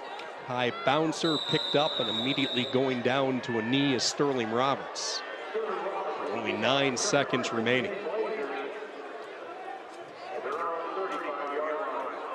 Chambliss has been fantastic today. It started right off the bat. This was the first play of the game.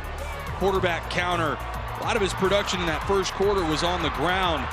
And he's done it in both facets today, running the football. This was punched in on the opening possession for a touchdown, but also throwing the football. This play design, sneaking Cannon Katzer out on the wheel route for a touchdown. And then just a moment ago, 4th down 2-minute drive, take advantage of that bust-in coverage, and it's been almost flawless in this first half for Trinidad Chambliss.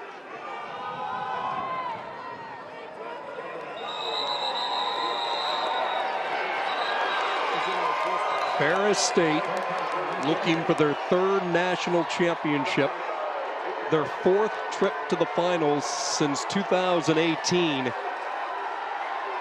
And the Bulldogs with all the momentum here at the break. And you look at Valdosta State, you have to go back a few years. 2022, the last time they were trailing by 21 or more points here at the break. It is uncharted territory for Tremaine Jackson and the Blazers. And a fired up bunch from Big Rapids head into the locker room. Got to come up with a plan for the second half. We've got Morgan with Coach Anise. Coach, you go forward on 4th down and capitalize. How did you take advantage of those matchups? Well, just, you know, it's not as easy as it looks right now. You know, we've made some mistakes, and obviously a score right before half was huge. You know, they made a 4th down play for a touchdown, but we came back and scored right before half, so that's big. You said your defensive line was going to have to be aggressive. How are they winning in the trenches and getting to quarterback Sammy Edwards? Yeah, they're hanging in there for sure. You know, I think they're active, well prepared, and hungry. And so hopefully we do the same in the second half. Thanks, Coach. Thank you. Guys. All right, thank you very much, Morgan. Ferris State 28-7 over Valdosta State. After this break, we'll send you to the ESPN College Football Studio. Matt Berry, Rini Angolia standing by.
Welcome back to the 2024 NCAA Division II Football Championship. A festive McKinney, Texas, and it was certainly festive for Ferris State in this offense. A balanced attack in the first half. And very few mishaps. Had a couple trick plays dialed up as well. This one, the touchdown from Brady Rose to Cam Underwood. I thought Trinidad Chambliss really solid first half, running the football, especially in the first quarter. In the second quarter, it was more through the air, and that was the touchdown to Amari O'Brien to extend this to a 3-touchdown lead going into half. 4 more touchdowns in this first half for Ferris State, so they move into the lead, sharing it, wouldn't you know it, with last year's national champion Harding. Both those programs, 91 touchdowns atop the Division II rankings this season. Ferris State to get the football first to start this second half after they deferred to begin the game. 288 yards of offense for the Bulldogs, and that short pooch kick and the fair catch. Morgan Uber had a chance to catch up with Tremaine Jackson. Well, Coach Jackson inside that locker room just reminding his team, we've been through plenty of adversity, not just on the football field, but in life. He said, down 21, it's not over. This team really spirited coming out of the locker room, had high energy, but he said on defense right here, we were really getting beat in the first half because of our eye discipline. He emphasized better eyes on defense, guys, here in the second half to get back in this game. Well, it all starts with a stop right out of the gate. If Valdosta State's going to scratch and claw and try to get back into it, this defense is going to have to send an early statement. On first down, they will give it to Katzer. Bounces to the outside. There goes Cannon Katzer. A foot race. Katzer lowers the pads. Tackled at the 24. Ferris State picking up where they left off. And there's that lack of eye discipline that Coach Jackson talked about. Watch on the right side. Valdosta State's not able to set the edge. Katzer uses that vision to bounce it to his left side. A great start again coming out of half for Ferris State, and a good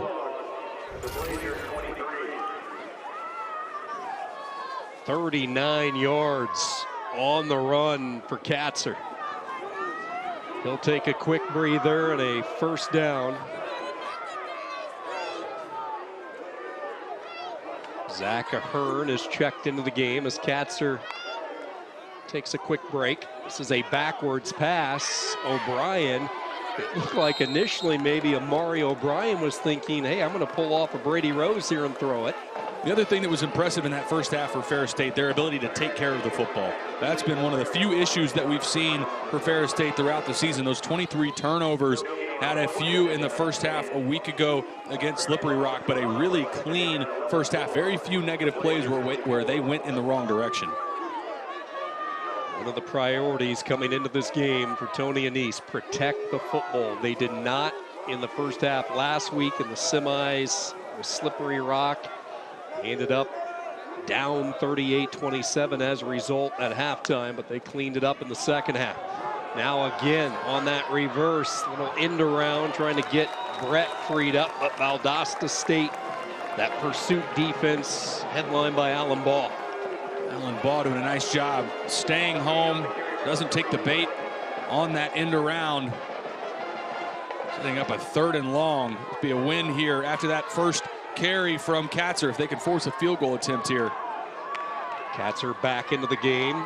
Play fake. Chambliss throws on the run, and taking his eyes off it was Rose. That's a rare drop for Brady Rose. And Valdosta State fortunate that it was a drop from Brady Rose. A miscommunication again. We've seen on the back end for Valdosta State, anytime you see these switch routes where receivers go outside in to inside out, that's not getting passed off well. Ineligible downfield, number 72, offense. That penalty's declined. 4th down. Call Tim Anderson. Right now, the secondary communication's got to be better for the secondary for Valdosta State. Fortunate it was a drop there. Looks like Ferris State will stay on the field here on 4th and long.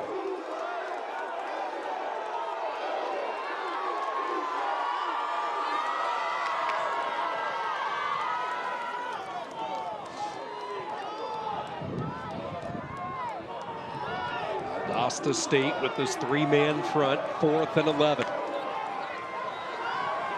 Chambliss wide open over the middle, making the catch. Underwood, and it's a first down inside the 10. Cam Underwood finding a hole in that secondary, and a 4th down conversion for the Bulldogs. And same issue again, the communication not there for the Valdosta State defense. This is wide open for Cam Underwood. Simple curl route on 4th and 10. He gets to the sticks, works back, and standing there uncovered. Chambliss trying to cut his way over that left side, picks up 3, tackled at the 5-yard line, 2nd and goal. Underwood, by the way, real quickly, 2 catches today for Cam Underwood, 77 yards. See a personnel change, a little heavier package getting in the game. Lajuan Sparks, 350-pound nose tackle, see him in the middle. Can Valdosta create, at this point, just a field goal attempt? Ferris State goes jumbo as well with Ben Pristula, big number 84, trying to stretch it with that speed, getting to the outside, but a good job again stretching that play. Rose unable to turn the corner, and it was Larry Elder who prevented him from getting to that corner. We talked about it coming into this game, Sean, of all 4 units, offensive and defensive sides for both sides of the ball, the rush defense for Valdosta State was the only one that we didn't think was elite. They were around 49th, 50th in the country in rush defense. I think so far today, Ferris State has taken advantage of that. 166 yards. That's how much they've taken advantage of it on the ground. 3rd down and goal. Gilbert in motion. Chambliss makes one miss. High steps to 6. Touchdown for the sensational junior Trinidad Chambliss. And he puts Joko Willis on skates. Willis has Chambliss dead to rights on the edge, and watch what Chambliss does to Joko Willis right here. Sells that to the outside, makes one man miss, and that burst to the end zone. Boy, he is special. Chambliss with a 2nd rushing touchdown today. He's thrown for a couple of touchdowns as well, and in an era oftentimes where dual threat is overused, it's not in the case with Trinidad Chambliss. This is a true dual threat quarterback. Anytime you have the ability to make somebody look like this and make that move, you are a special player. It is all Ferris State here in McKinney.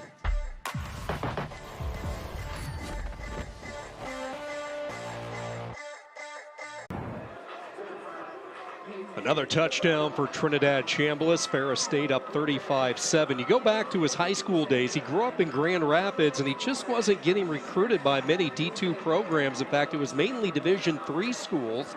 So Chambliss and his high school coach reached out to Tony Anise, said, hey, come down, take a look at this kid. Tony did. He saw him play one football game. He left Grand Rapids really not that impressed, and then he made the decision to come watch him play a basketball game, and that's when his interest really perked up, and he talked about the vision, you know, that oftentimes other sports requires, and the success that he's had with multi-sport athletes playing quarterback at Ferris State. And I would say the rest is history as far as the development once Trinidad Chambliss arrived in Big Rapids. And that he did not start this season as the starter, replacing an injured Carson Golker. But I think equally, obviously the offense has been impressive, but on the defensive side for Ferris State, they've been unbelievable. And this does not spell good news for Valdosta State. Look at these second half numbers through this run of the playoffs, just giving up 7 total points in this 3-game win streak in the playoffs, to 7 points to Harding in that second half. Slippery Rock, remember, they were down 38-27, pitched a shutout in that second half. First offensive series of the second half, and this is Franklin. Alfonso Franklin, who had a solid first half running the football, 81 yards in the first half, and good pick up on first down. It's going to have to be the feature for Valdosta State, is being able to run the football effectively and keep their offense on the field. The defensive line all over this front for Valdosta State made the life of Sammy Edwards extremely uncomfortable in that first half. Yeah, the two ends, both Fowler and Allen, really dictating play on that front line. Little jump pass over the middle on the drag route. This is caught by Agiro. Agiro, who has the lone touchdown for Valdosta State. Another double-digit gain and a first down.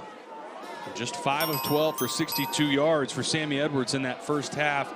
A couple misses that he would like to have back, but it felt like every time they got into their 5-step drop pass game where he's having to stand in there, you said it, Tyrone Fowler, Tim Allen, the rest of that front, they were getting after the quarterback.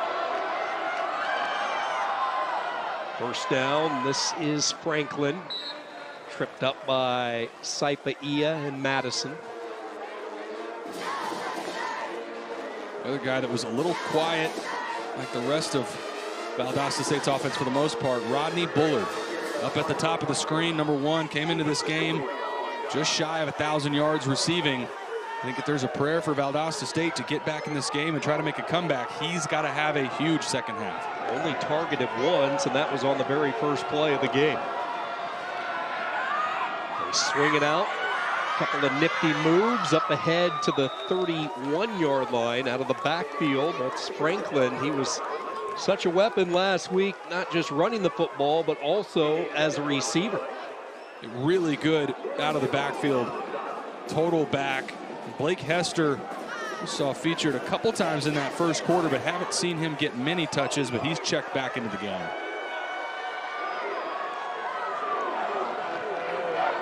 First down up to the 31-yard line. Edwards against the four-man front. Again over the middle, Malashevich. And another first down inside the red zone. Pick up a 14 and a first down for Edwards and the Blazers. And another shallow cross. First one went to Tyler Algiro. That time it was Malashevich. And this feels like what we expected from Valdosta State. Staying on the field, chipping away, picking up first downs, and chewing up a lot of clock. Already inside 9 minutes to go in this third quarter. 35-7, and this throw sails over the head of Wright. If you're a Ferris State fan, you'll know this all too well, but a week ago against Slippery Rock, the shutout they pitched in the second half in large part was due to their red zone defense. Had 2 turnovers that they created, interceptions in the red zone. This is the part of the field where this Ferris State defense really puts the clamps down. Very rarely do they give up touchdowns in the red zone. Yeah, they had 2 takeaways in the end zone against Slippery Rock. Hester into the second wave, and he'll plow his way for 11 yards. First and goal, Valdosta State. And Blake Hester's got no quit. Runs right through the free safety, Eric Jackson. And by far the most complete drive that we've seen all day from Valdosta State. Ashland, Kentucky native. Blake Hester went to Blazer High School, ironically, and now approaching a 1,000-yard season for the Valdosta State Blazers. First down and goal, right back to Hester. Saipaia, one of the leaders of this defense, Sefa Saipaia, along with his brother, Sio Saipaia. 2 leaders. Sefa was the first one to arrive, and then the brother Sio arrived from the Naval Academy, and those 2 have been a load for the opposition this year. This tight bunch formation, you've got one-on-ones to either end. Top of the screen, Rodney Bullard matched up against the best corner, Lento Smith. They give him any sort of one-on-one opportunity. Hamsley, the H-back to the left. Time in the pocket. Making the catch short of the goal line, but this is Hamsley. Now he lost the football. It's rolling in the end zone. Let's see as they umpile it. Touchdown, Valdosta State. It was Hester who ended up with it. And the Blazers, just like Ferris State, scored on their opening drive. But it wasn't easy. It was not easy. Sammy Edwards working through his progression, checks it down in the flat to Hamsley. Hamsley trying to extend this ball right here to the end zone. And credit to Blake Hester, able to get on that ball, create just the second touchdown of the day, but we'll say it again, that was by far the most complete drive that we've seen today from Valdosta State. 9 plays, 71 yards, a little more than 4 minutes off the game clock.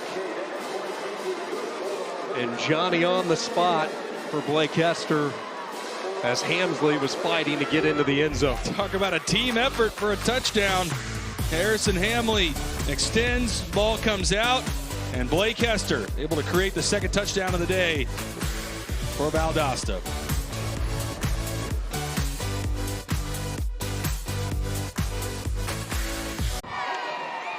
Valdosta State still trying to keep that candle lit. A little bit of hope. Ferris State up 35-14. And one of the great traditions of these Division II national championships, the opportunity for the athletes to go around to some of the local schools here in McKinney, Texas. Johnson and Malvern Elementary were the spots as these kids got up close and personal with these athletes. And then Valdosta State brought these miniature footballs that they passed out and they signed for kids both at Caldwell and Lawson. And Taylor, you go back to your days with Rice, the opportunity to visit these schools and just see the impact a student athlete can have and really be a hero in their eyes. I can still remember we would go to Westview Elementary, had a chance to read to kids there. Always felt like that was more enjoyable for us than it was for those kids. And I think the NCAA does a fantastic job with these championships, creating those opportunities. I think at the bowl games you see the same thing. And it's one of the best parts about this sport, the opportunities for these student athletes to give back in that way. Again, they continue to keep the football away from both Brett and Rose. We saw Tariq Brett, what he can do last week with the 87-yard kick return, and Valdosta State, really from the opening whistle this afternoon, they have kept it away from those two explosive return men.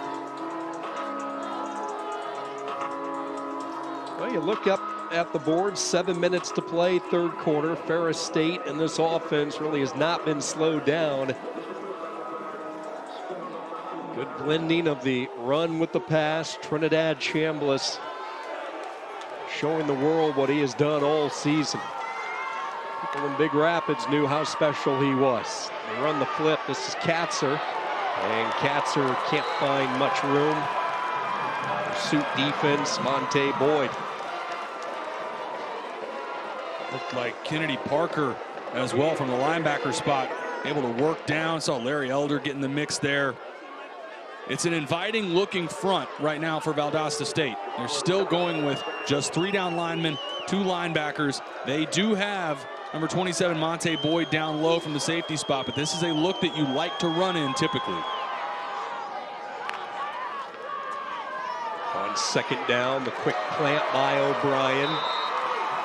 Get 2 yards. Sterling Roberts setting up an all-important third down. Back-to-back snaps for that defensive line where they've really answered the bell. That time Kyle Thomas winning at the point of attack. He's across from the center, Jarvis Wisdom. And this is a big spot.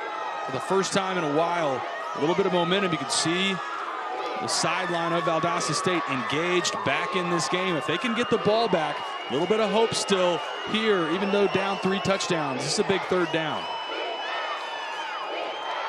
Empty set. That's Brett leaving the backfield, looking like they want that double pass. Rose across the field. Chambliss the receiver, but staying at home and making the play was Rance Connor.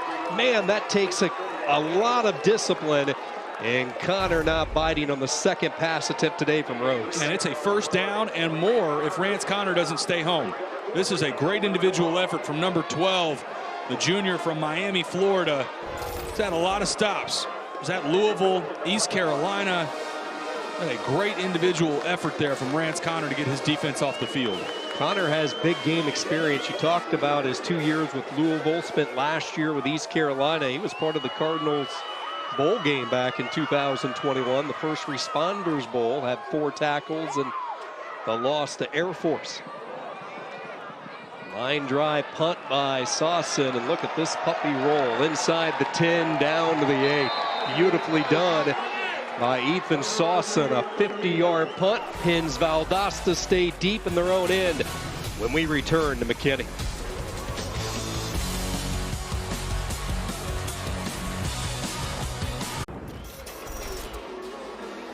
A little more than halfway through this third quarter. Ferris State out in front of Valdosta State, 35-14. Don't forget the NCAA football championships continue with the Division III championship on Sunday, January 5th at 8 p.m. Eastern on ESPN. For more information, visit NCAA.com, the home for all 90 NCAA championships. Tremaine Jackson back in his home state, grew up in the Houston area. His team starts from their own 9-yard line, down 21. Edwards from the front of his end zone will check it down, making the catch, trying to find any type of room, but nowhere to go for Alfonso Franklin. And Morgan, it sounds like a rallier down along that Valdosta State sideline. Yeah, still plenty of hope down here. Definitely not throwing in the towel. Coach Jackson coming over to his offense when they're on the sideline saying, be ready. But really coming from wide receiver Grayson Malashevich. He was the hype guy. He went around to every single guy on the offense saying, what an opportunity, high-fiving his guys. So definitely not throwing in the towel, and plenty of positive hope here, guys, for this team. Malashevich arrived this summer after 4 years at West Virginia, mainly relegated to special teams. Dangerous throw, and this one incomplete. Connor Neer, really the closest player, the linebacker for Ferris State.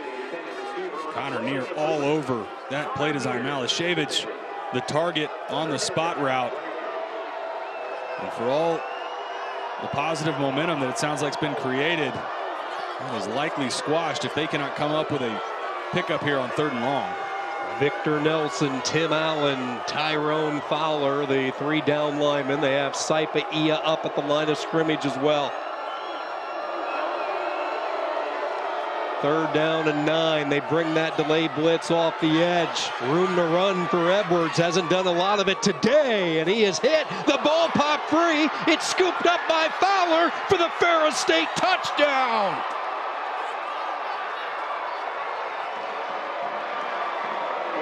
Ware jarred it, Fowler scooped it, and the defense gets in the act. And Sammy Edwards is looking at the sideline saying he was down. Looked like he was right at what he needed for the 1st down, and instead of diving forward or sliding, sort of panics and at the last second reaches that ball out. Now let's see if there's a conversation about whether or not he was down. Would imagine they take a look at this. From up here, it looked bang bang on whether or not he got that knee down.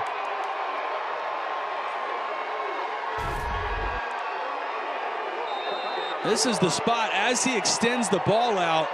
That is really close from the initial look. I think that came out. Point after is up and through. And Tyrone Fowler with the turnover belt. That's a touchdown belt as well. All set up by the hit, though, Taylor, from Alston Ware, who came in. And set up by Sammy Edwards. Needs to either dive forward or get down. But this spot where he gives himself up and then extends the ball out in traffic, I do think that ball came out before that hip hit the ground. It was bang, bang. But with all the white jerseys around him, extending that ball out, so dangerous in that spot. And for a guy, for Sammy Edwards, a senior, has played a lot of football. That's where lean forward, don't need to put that ball in jeopardy there. And then Tyrone Fowler, who called his name a bunch today, he's able to cap off that drive with a touchdown. Defensive coordinator Tony Anise told us a couple of weeks ago, as you take another look at it here, Edwards just trying to make that play and get that extra yard, stretching the ball out.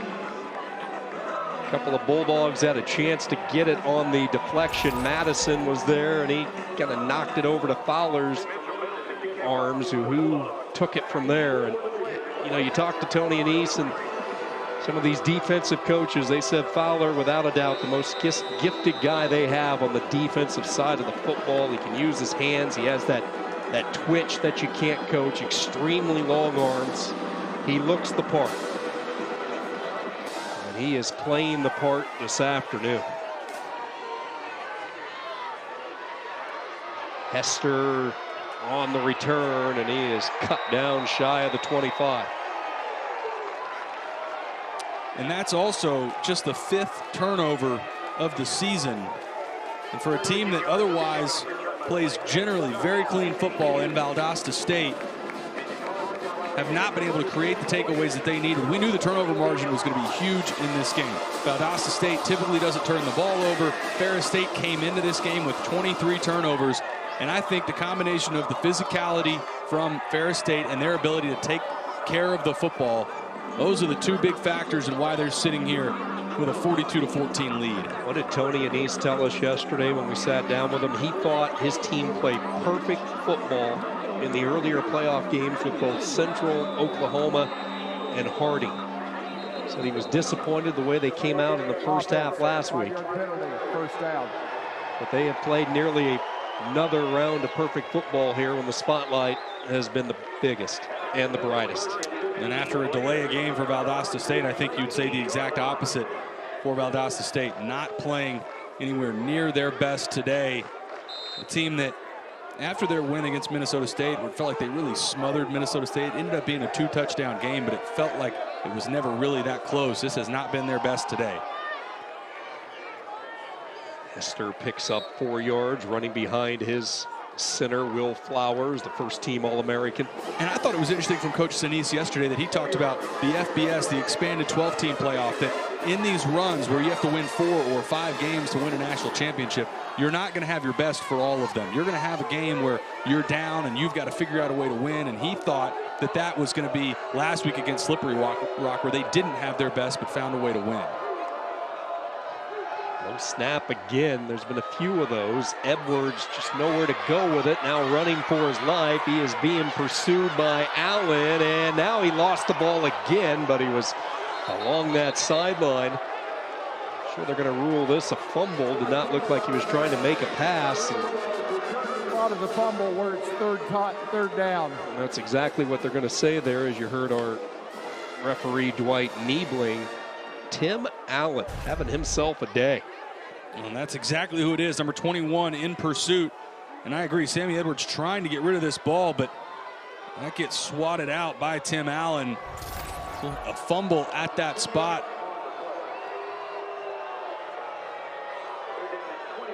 Ends up being a loss of 11 yards, setting up a 3rd and a mile for Sammy Edwards.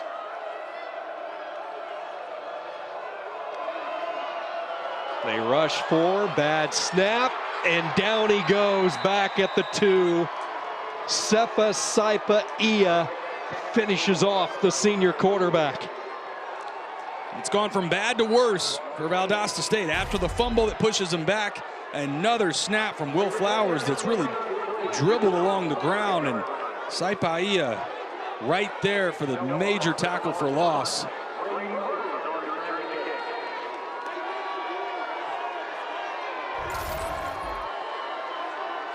Botsford with his heels from the back of his own end zone gets the kick away. Rose will let this one bounce. Still pretty close to that football. Brady Rose very dangerous there as he was kind of caught in that no man's land, and the punt ends up rolling all the way to the 35-yard line, 63 yards.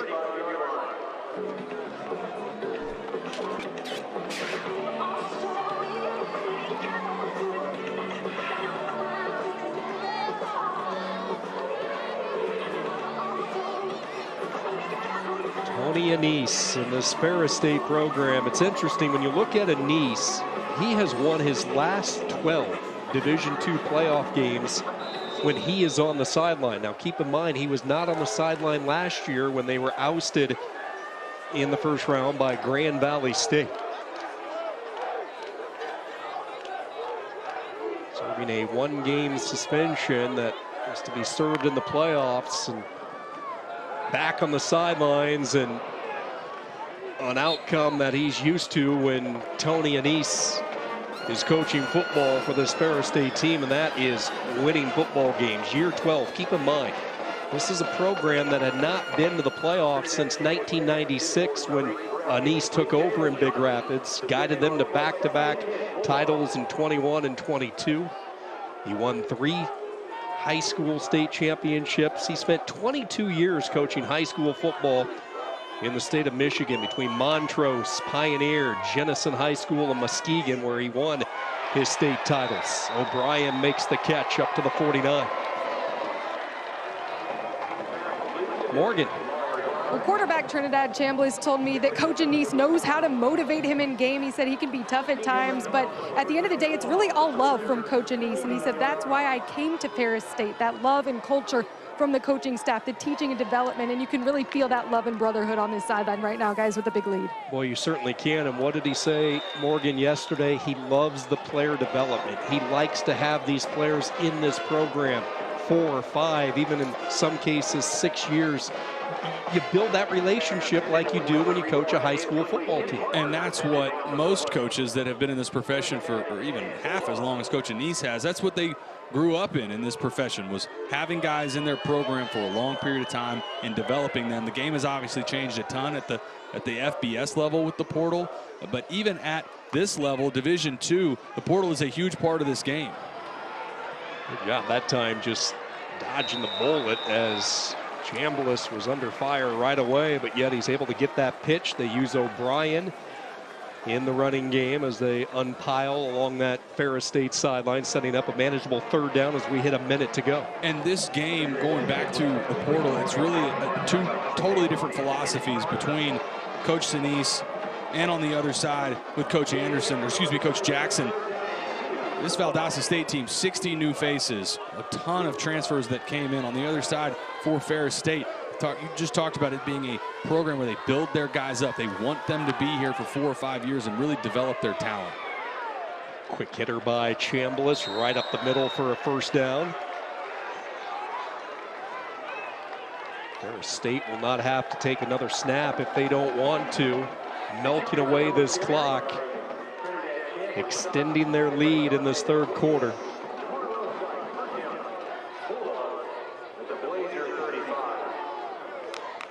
First down from the 35, and now it's Bob Anderson, the right guard, who came out of his stance.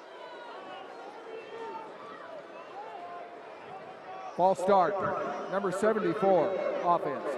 5-yard penalty, first down. Take a look at this offensive line. We've had some fun with the twins on the right side with Bob Anderson and Tim Anderson, but it was the twins who came up with the nickname the Nasty Boys for this offensive line. They were watching some film earlier in the season, and they just kept saying, boy, that was nasty, the way they played, the way they blocked, and they have been nasty here in McKinney, Texas, through 3 quarters. Ferris State 15 minutes away from another national championship. Pursuing the hardware. Will it head north to Big Rapids? We march to the 4th.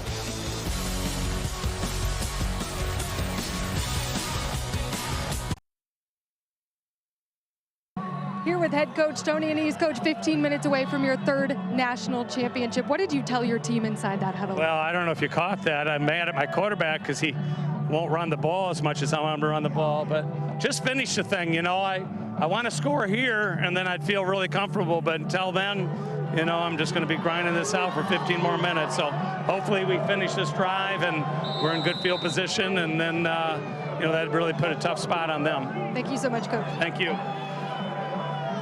Thank you very much, Morgan, as we start quarter number 4. 1st and 15 after the penalty as Katzer gets back close to the original line of scrimmage. Morgan Uber down on the sidelines alongside Taylor McHarg.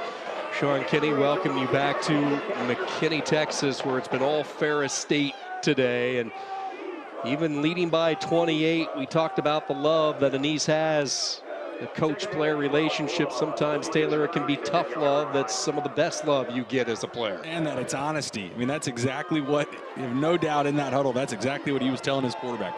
28-point 4th quarter lead. I would still like you to run the ball a little more. 2nd down, they run the end around as they flip it to Brett. Watch out, the track star with space, makes a cut, finally corralled. Lassoed down at the 9, 1st and goal, Ferris State. Jeremy Smith, the touchdown saving tackle. And Brett has been quiet most of the day, but he is a burner. You talked about that track speed, getting him on the edge in space. That is where he shines. And Valdosta State, fortunate that wasn't another touchdown. Dual sport athlete. He will be running track and field this spring. He was part of the record-breaking 4x1 school record team. A lot of contact. Oh, what a catch! Despite the contact, touchdown. Cam Underwood with a 2nd. Well, this will stand. It's going to be pass interference on Valdosta State and an unbelievable play from Cam Underwood. Pass interference, number 12, defense. That penalty's declined. Touchdown. Rance Connor has all sorts of jersey for Cam Underwood, who's able to fight through it. Watch this body control and concentration to come down with this ball. Defender draping on him, tackling into the ground. Catches the back half of the football for the 2nd touchdown of the day for Cam Underwood. 3 catches, 86 yards for Underwood, the junior. One of those receivers, when you look at Amari O'Brien, James Gilbert, Tariq Brett, Brady Rose, all these receivers stepping up this year, and Underwood with his 2nd touchdown catch of the day. Another great play from Cam Underwood. Ferris State closing in on another national championship.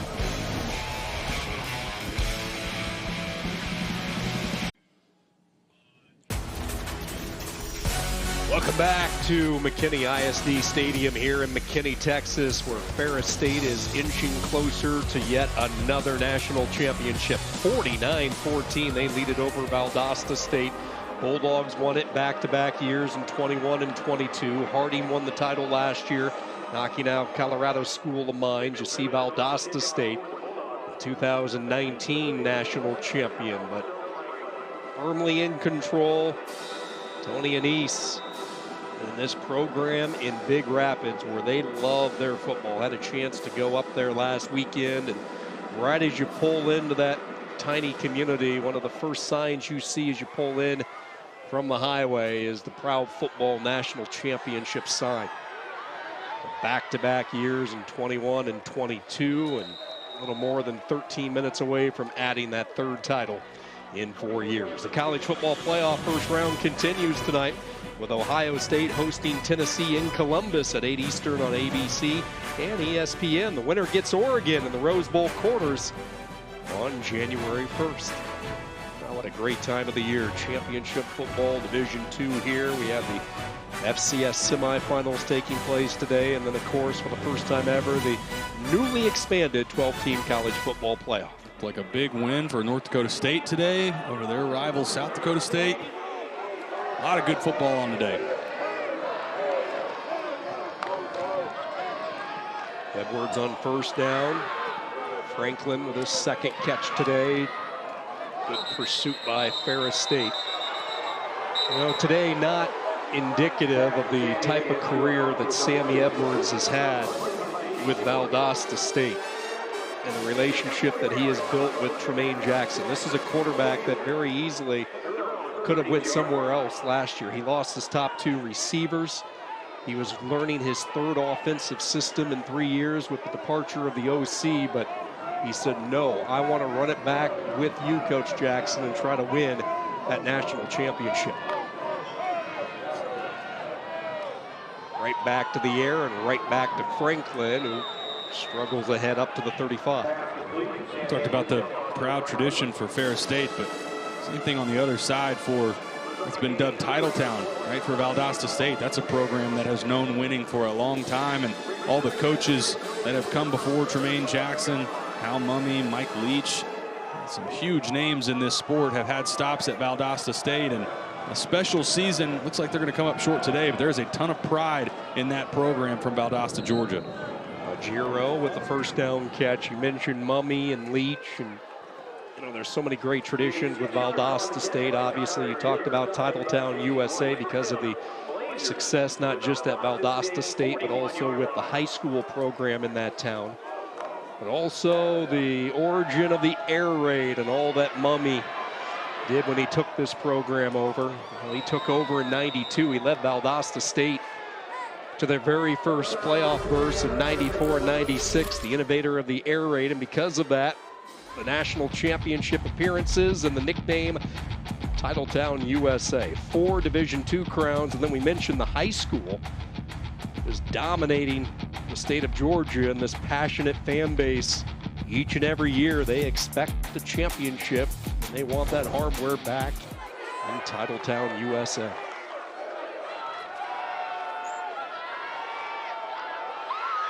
Over the middle, this pass is caught. Rodney Bullard with his first catch of the day, the graduate student who actually had to fake a tryout to earn a spot on this team, the walk-on, with an incredible story that Coach Jackson told us. Loved that story. Coach Jackson got there, said, Rodney Bullard told him, I already tried out. He thought that meant he tried out and made it from the previous regime. He had never actually tried out. Just found himself in completion there.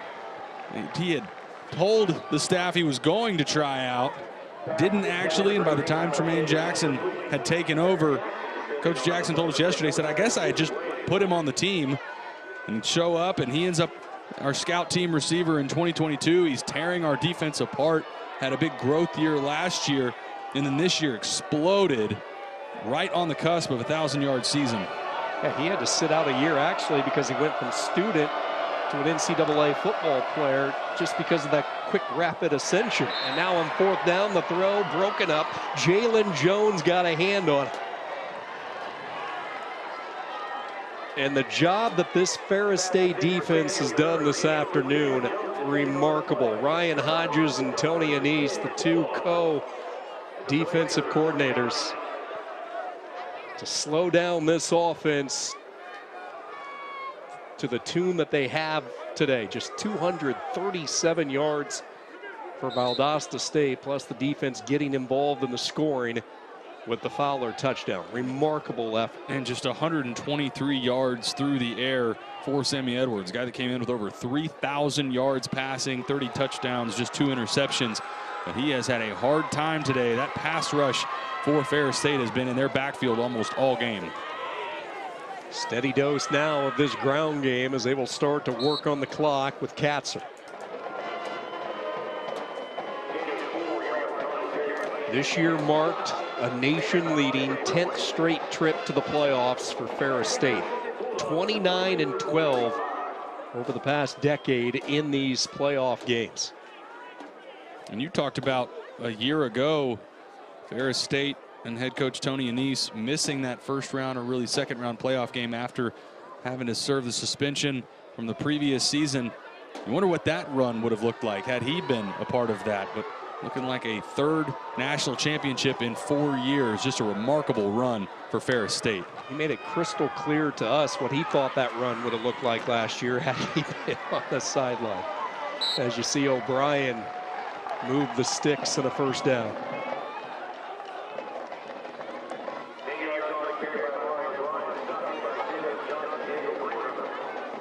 Look at this offensive line today for Ferris State. The success that they have had. 430 yards of offense. Chambliss and his core of receivers.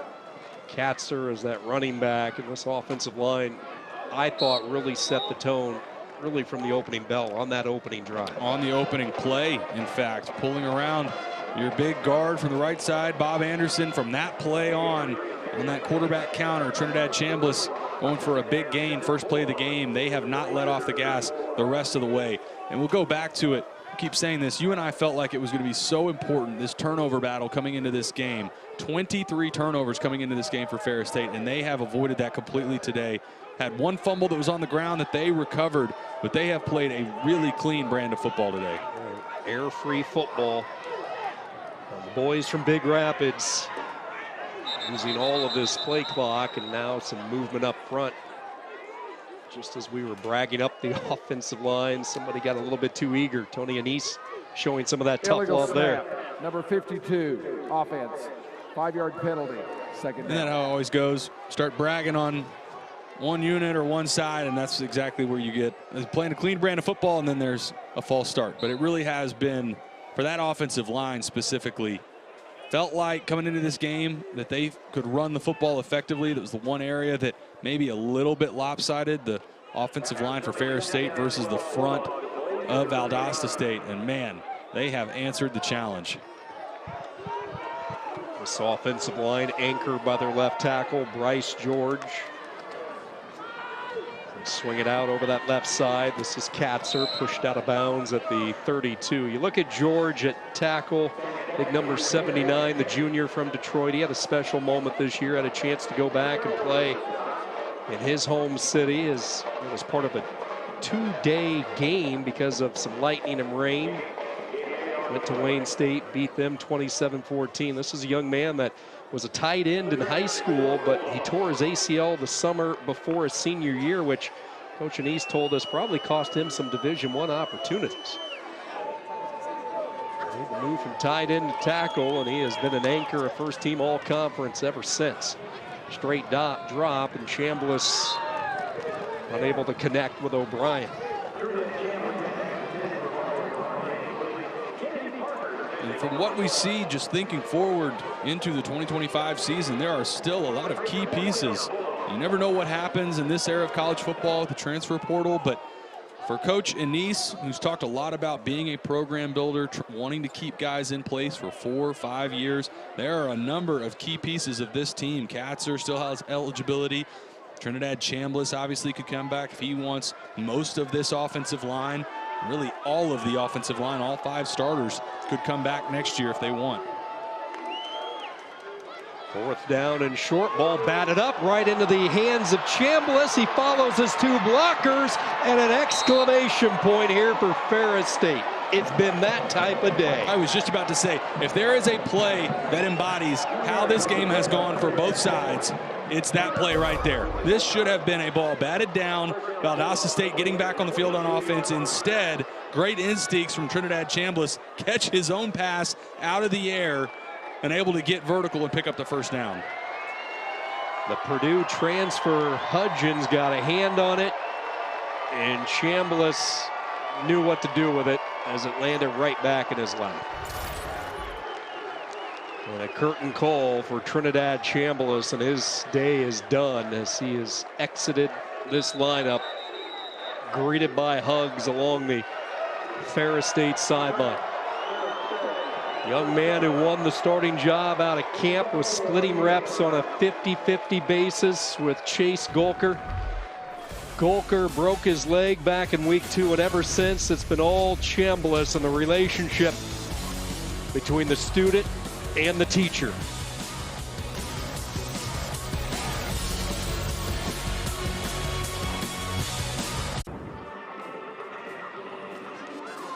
Ferris State, 7 minutes, 23 seconds away from claiming the program's impressive national championship. And Connor Neer, who was part of the first 2 national titles, won those crowns back-to-back years, 21-22. He made the decision last year to head to Norman, wanted to experience Power 5 football. Spent a season with Oklahoma last year, got in 12 games, was involved in 9 tackles, but oftentimes he found himself back in his room watching Ferris State on TV, made the decision he wanted to come back to his brotherhood in Big Rapids and make one more run and try to win that 3rd national title.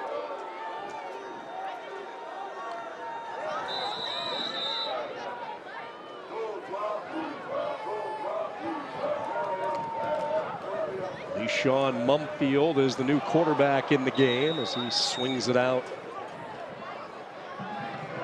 Awesome 2 on the play. I want to remind you, if you're looking for Iowa State, Oklahoma State women's basketball, that game has started in Stillwater, and that's over on ESPN News. So again, Iowa State, Oklahoma State women's hoops, it is up and running over on ESPN News.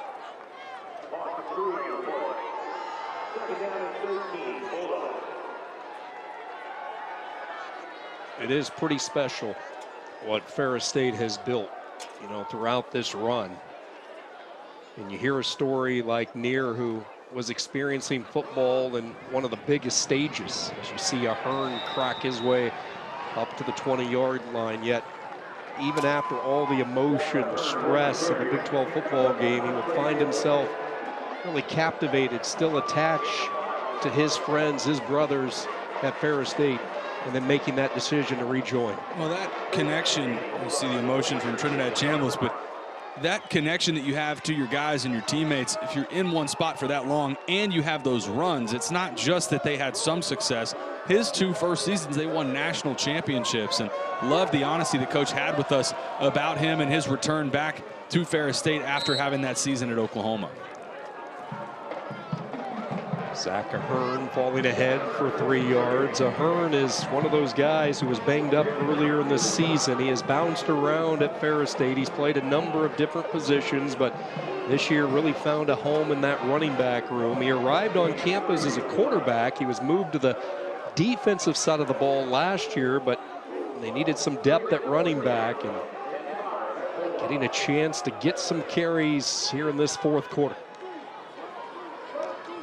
Unselfish, team-first type of player when you look at Zach Ahern, the sophomore out of Rockford, Michigan.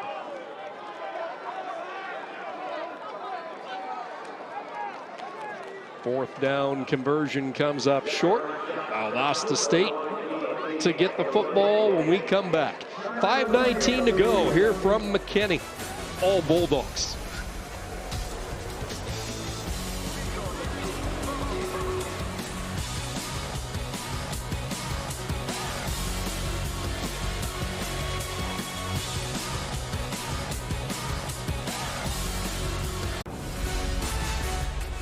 One of the best views high above McKinney ISD Stadium on a gorgeous Saturday afternoon. And Trinidad Chambliss, his first trip to McKinney, and he lived up to all the pregame hype he had coming in. Maybe his most complete game during this playoff run. Started early in the game with his ability to run the football, but really got going with the passing attack. Cannon Katzer getting involved. Cam Underwood has had a couple scores today.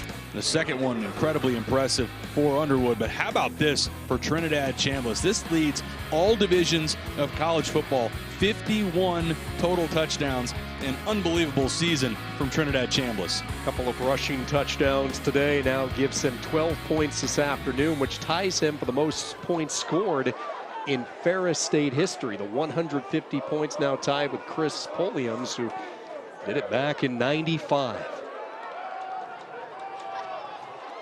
Edwards on first down has his man up to the 21. It's also crazy for Chambliss. He didn't start the year as the outright starter. Morgan had a report earlier on we're going to rotate through both quarterbacks with Carson Gulker, who got hurt, broke his leg in the first game. But week 2 was the first season that first game that Chambliss became the outright starter.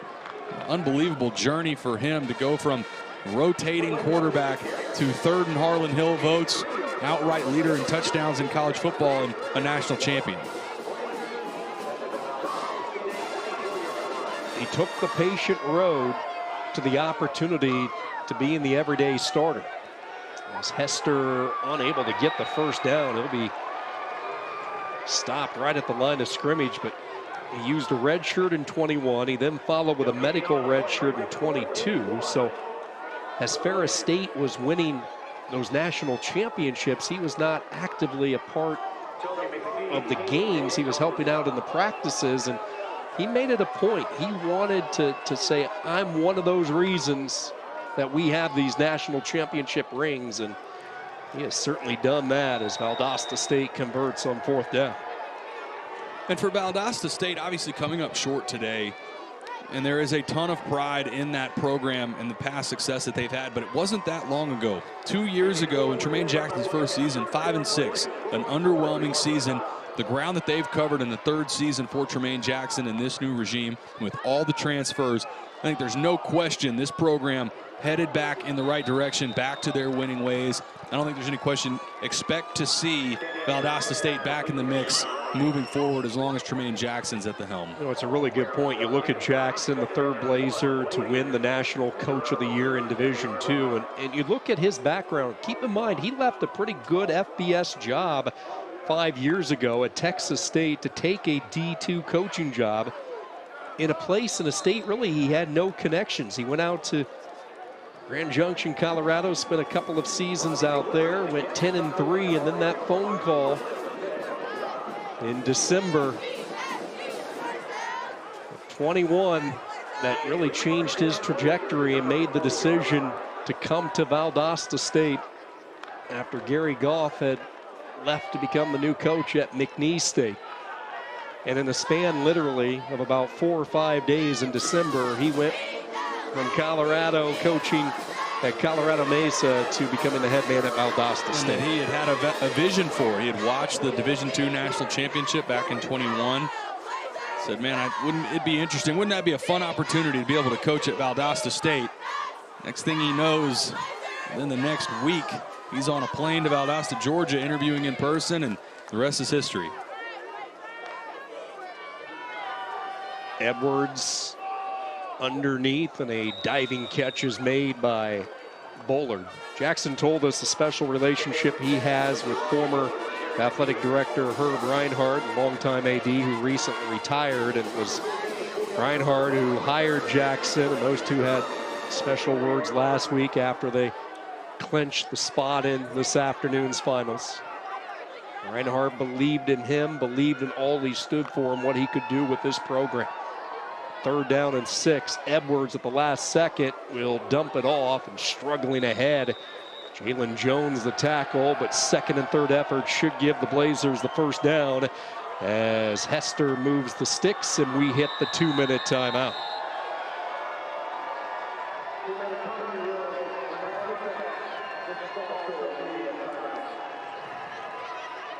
The pursuit of the hardware, and the trophy has made its way down field level here at McKinney ISD Stadium. One big party in Big Rapids tonight.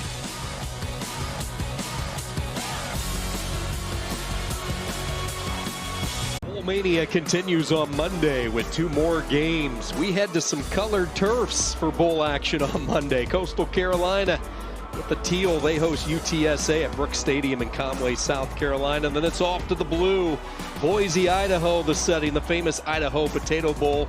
Northern Illinois, Fresno State, both games on ESPN. Finishing touches on this one, 2 minutes to go. Ferris State, without a doubt today, they have dominated from start to finish. Edwards trying to dance and buy some time, and now he'll just throw it away toward the Ferris State sideline.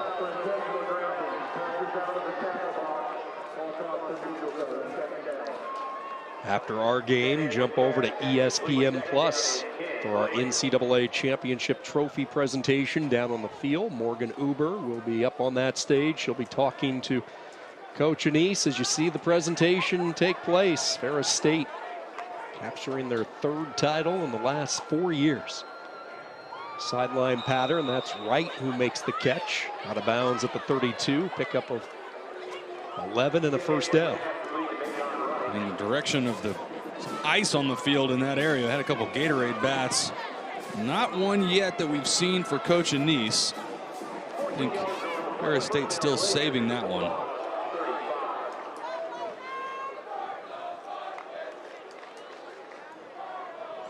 Making the catch ahead to the 30-yard line. That is a Giro. You go back to Ferris State real quickly, and this team could have tanked, especially early in the season. They lose their quarterback Golker, as we talked about, the receiver Tyrese Hunt-Thompson. They lose a couple of really good defenders in that secondary with Jacarvis Alexander and Dion Small. And then they get blown out in week 1 at Pittsburgh State. But despite all that, they just kept coming. They never folded, and they have one thing on mind, and that was the ultimate goal: to be in this game and to win this national championship with a team filled with so many local kids from that Michigan upper Midwest area, along with the sprinkling of some of the transfers that we talked about. That combination, that connection, all worked this year for Tony Anise. 3rd down and 2. Edwards toward the sideline. This is Hester with the catch. Pushed out of bounds at the 22-yard line. And today was, talked about it being a team. Today was a team effort. Both sides of the ball, the front 7 for Ferris State getting after the quarterback, making Sammy Edwards extremely uncomfortable. The offensive side of the ball, running the football well. Saw Chambliss after the first quarter especially really starting to throw the football well. They were dominant in both phases. Again, Edwards on that check down finds Wright. Jalen Jones, the tackle, and let's see if the Blazers are going to use a timeout.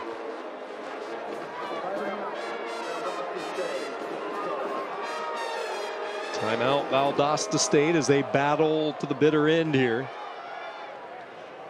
It's a veteran coach right there, Taylor. He's turned, he's facing, he's making sure no sneak attack is coming with that Gatorade. He's been down this road before. He absolutely has, and he's keeping an eye on his guys. He's on high alert. There are a couple different, like both coordinators maybe took a bath, with the Gatorade bath on the sidelines, but start as a head coach, start to get those tentacles up, looking around. Okay, who are the guys that are most likely to come try to get me? But there's that playoff history. Talked about those national championships in 21, 22, 23. Had that 2nd round game that Coach Anise was suspended. 10 straight playoff appearances, and what Coach Tony Anise has built here at Ferris State and has continued this success is nothing short of remarkable. What a staple they have become in Division II football. After the timeout, Valdosta State Second down from the 15-yard line, and a good play there, reaching around and knocking that ball free was Jason Williams.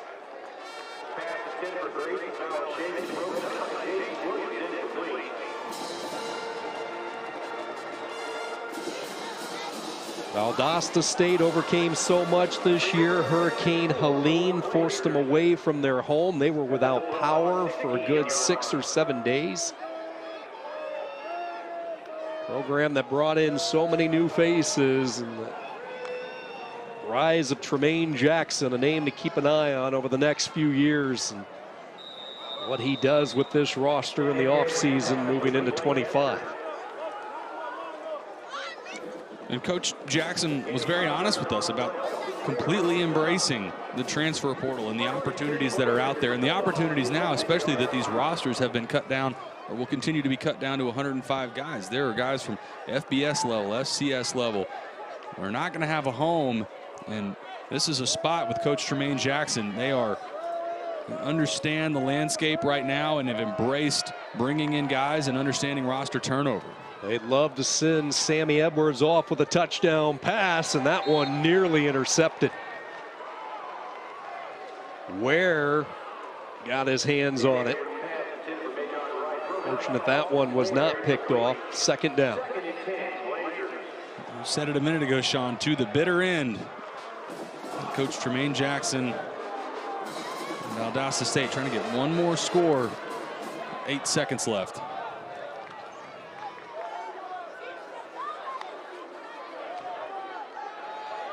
Edwards scoots up in the pocket, eyes toward that end zone. 3 seconds, 2 seconds, and this is going to be it. Ferris State, for the third time in program history, third time in the last 4 years, Tony Annese and the Bulldogs on top of the Division II world. They are your 2024 Division II national champions. Dominating effort on both sides. Started from the first play. Trinidad Chambliss, the defensive line, the usual suspects that we expected to step up and play well, they did today. And for the third time in 4 years, Ferris State are national champions. Final score 49-14 Ferris State. For Taylor McCard, Morgan Uber, I'm Sean Kenny. Congratulations to Annese and the Bulldogs. Now we send you to Stillwater women's college basketball with Brenda and Carolyn. Captured their third national championship in the last 4 years. A convincing win today over Valdosta State. 49-14, the Bulldogs prevail, and the celebration, Taylor, begins in Big Rapids. This will be quite the celebration for the fans that made the trip down from Big Rapids, Michigan. Third time in 4 years, and Sean, we felt like coming into this game, this was pretty evenly matched. A lot of talent on both sides, but from the very beginning, Ferris State brought the fight to Valdosta State. And almost immediately, it was obvious this was going to be Ferris State's day. 465 yards of total offense today, 214 through the air, 251 on the ground, and we started this broadcast talking about Trinidad Chambliss and the dual threat dangers that he brings to opposing defenses. Well, you take a look at that balance. When you can run the football like they did, and then you mix in the pass, and keep in mind the trick play that went for 61 yards through the air, the touchdown thrown by Brady Rose. They hit you at all angles. And for Valdosta State, it was really difficult because the light box that they want to play, the 3-down linemen, it was very difficult for them to get penetration and slow down the rushing attack. And once they started adding numbers to the box and trying to limit Chambliss's ability to run the football, that's where those opportunities opened up. The trick play, but also the touchdown pass to Cannon Katzer on the play that he leaked out. And I thought maybe the most impressive play of the entire game was that touchdown from Cam Underwood. His second in the red zone, had a DB all over him, but it really was a dominating performance. We saw a number of guys stand out today, and it speaks to that depth that Coach Annese has built here at Ferris State. Well, you go back to the highlights of this one, and as we talked about, Ferris State really set the tone early in this game. First of a couple of rushing touchdowns from Chambliss, and then they reach into the bag of tricks with Brady Rose. And that was the trick play over top, the first touchdown to Cam Underwood. This was my favorite play design of the entire game to Cannon Katzer for the touchdown. Bust in coverage on the backhand to Amari O'Brien. Back to the legs with Trinidad Chambliss in that balance. This play was right when it looked like there may be some momentum on the side of Valdosta State. Tyrone Fowler had the touchdown to take that away. And then that's the touchdown that I thought maybe the most impressive play of the day to Cam Underwood, the fade into the end zone. There were a number of players today for Ferris State that stepped up and made plays. Underwood with a couple of touchdown catches, 3 catches in all for Cam Underwood, 86 yards. And again, the balanced offensive attack this afternoon unleashed by Ferris State. Congratulations to Tony Anise and this staff for the job that they have been able to accomplish and really take care of business, knocking off the last remaining unbeaten team in Division II in Valdosta State. Sean Kenny alongside Taylor McHargue. And Taylor, you go back to this game, Tony Anise told us how much he enjoys the process, being with these guys, not just 1 or 2 years, but bringing them along as if it's back in his high school days, his 22 years of coaching high school in Michigan, and you saw that real emotion, that real relationship that he's built. With his quarterback, but also with his players overall, and that's so often now in modern college football, that's not the case, right? We see so many guys all the way from FBS to Division III. Guys move around. The portal has impacted programs in a big way, but it's different for Ferris State. It really still is a true program where guys are there for multiple years. They get on campus as freshmen and graduate. They're there 4 or 5 years. And when you have that kind of loyalty to a program, I think that's where you see some of the joy that we've seen today in this celebration.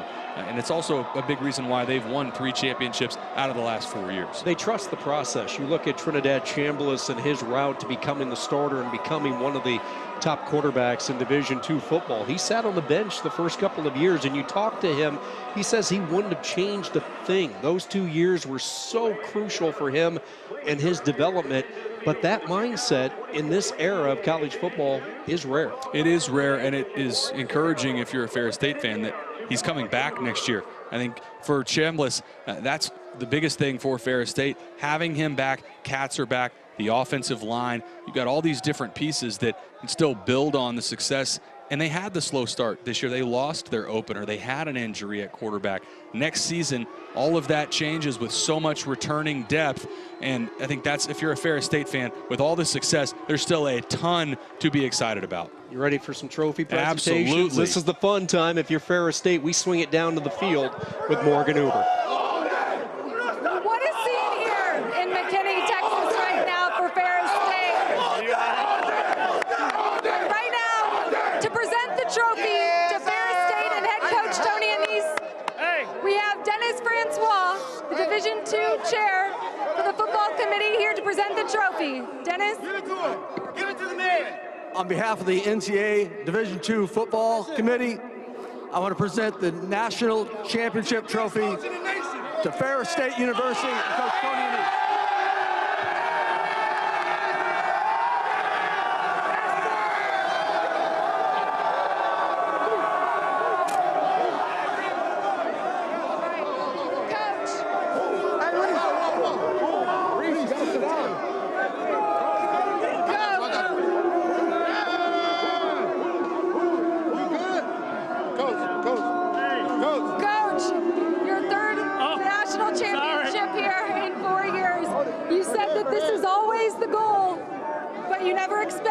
How did this team deliver? Wow, this team just keeps on working. They're definitely a team that knows what it takes to be great, and they pursue greatness every day.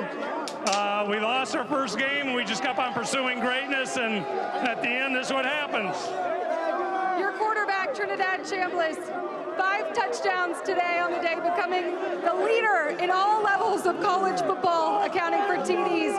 What can you say about the performance he had and the chance that he describes that you took on him? Oh, he's such a great young man, so it's awesome to coach him. I'm really tough on him, and he said after he came off, the last thing is, man, love you, coach, but you're tough on me. So I expect perfection. He's never going to be perfect, but he's close to it. Thank you, Coach. I bless you. I bless you. Trinidad.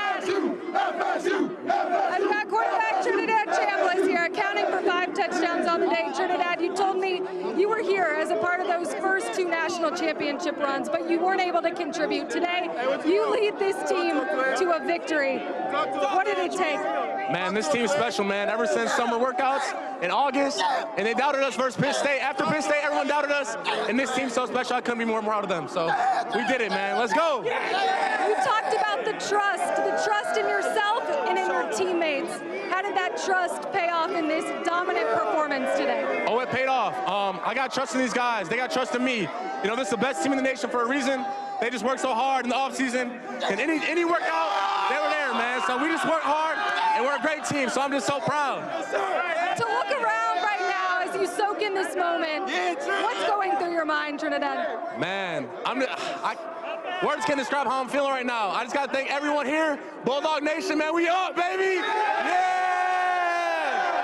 Trinidad, congratulations. Enjoy this. Sean, back up to you guys in the booth.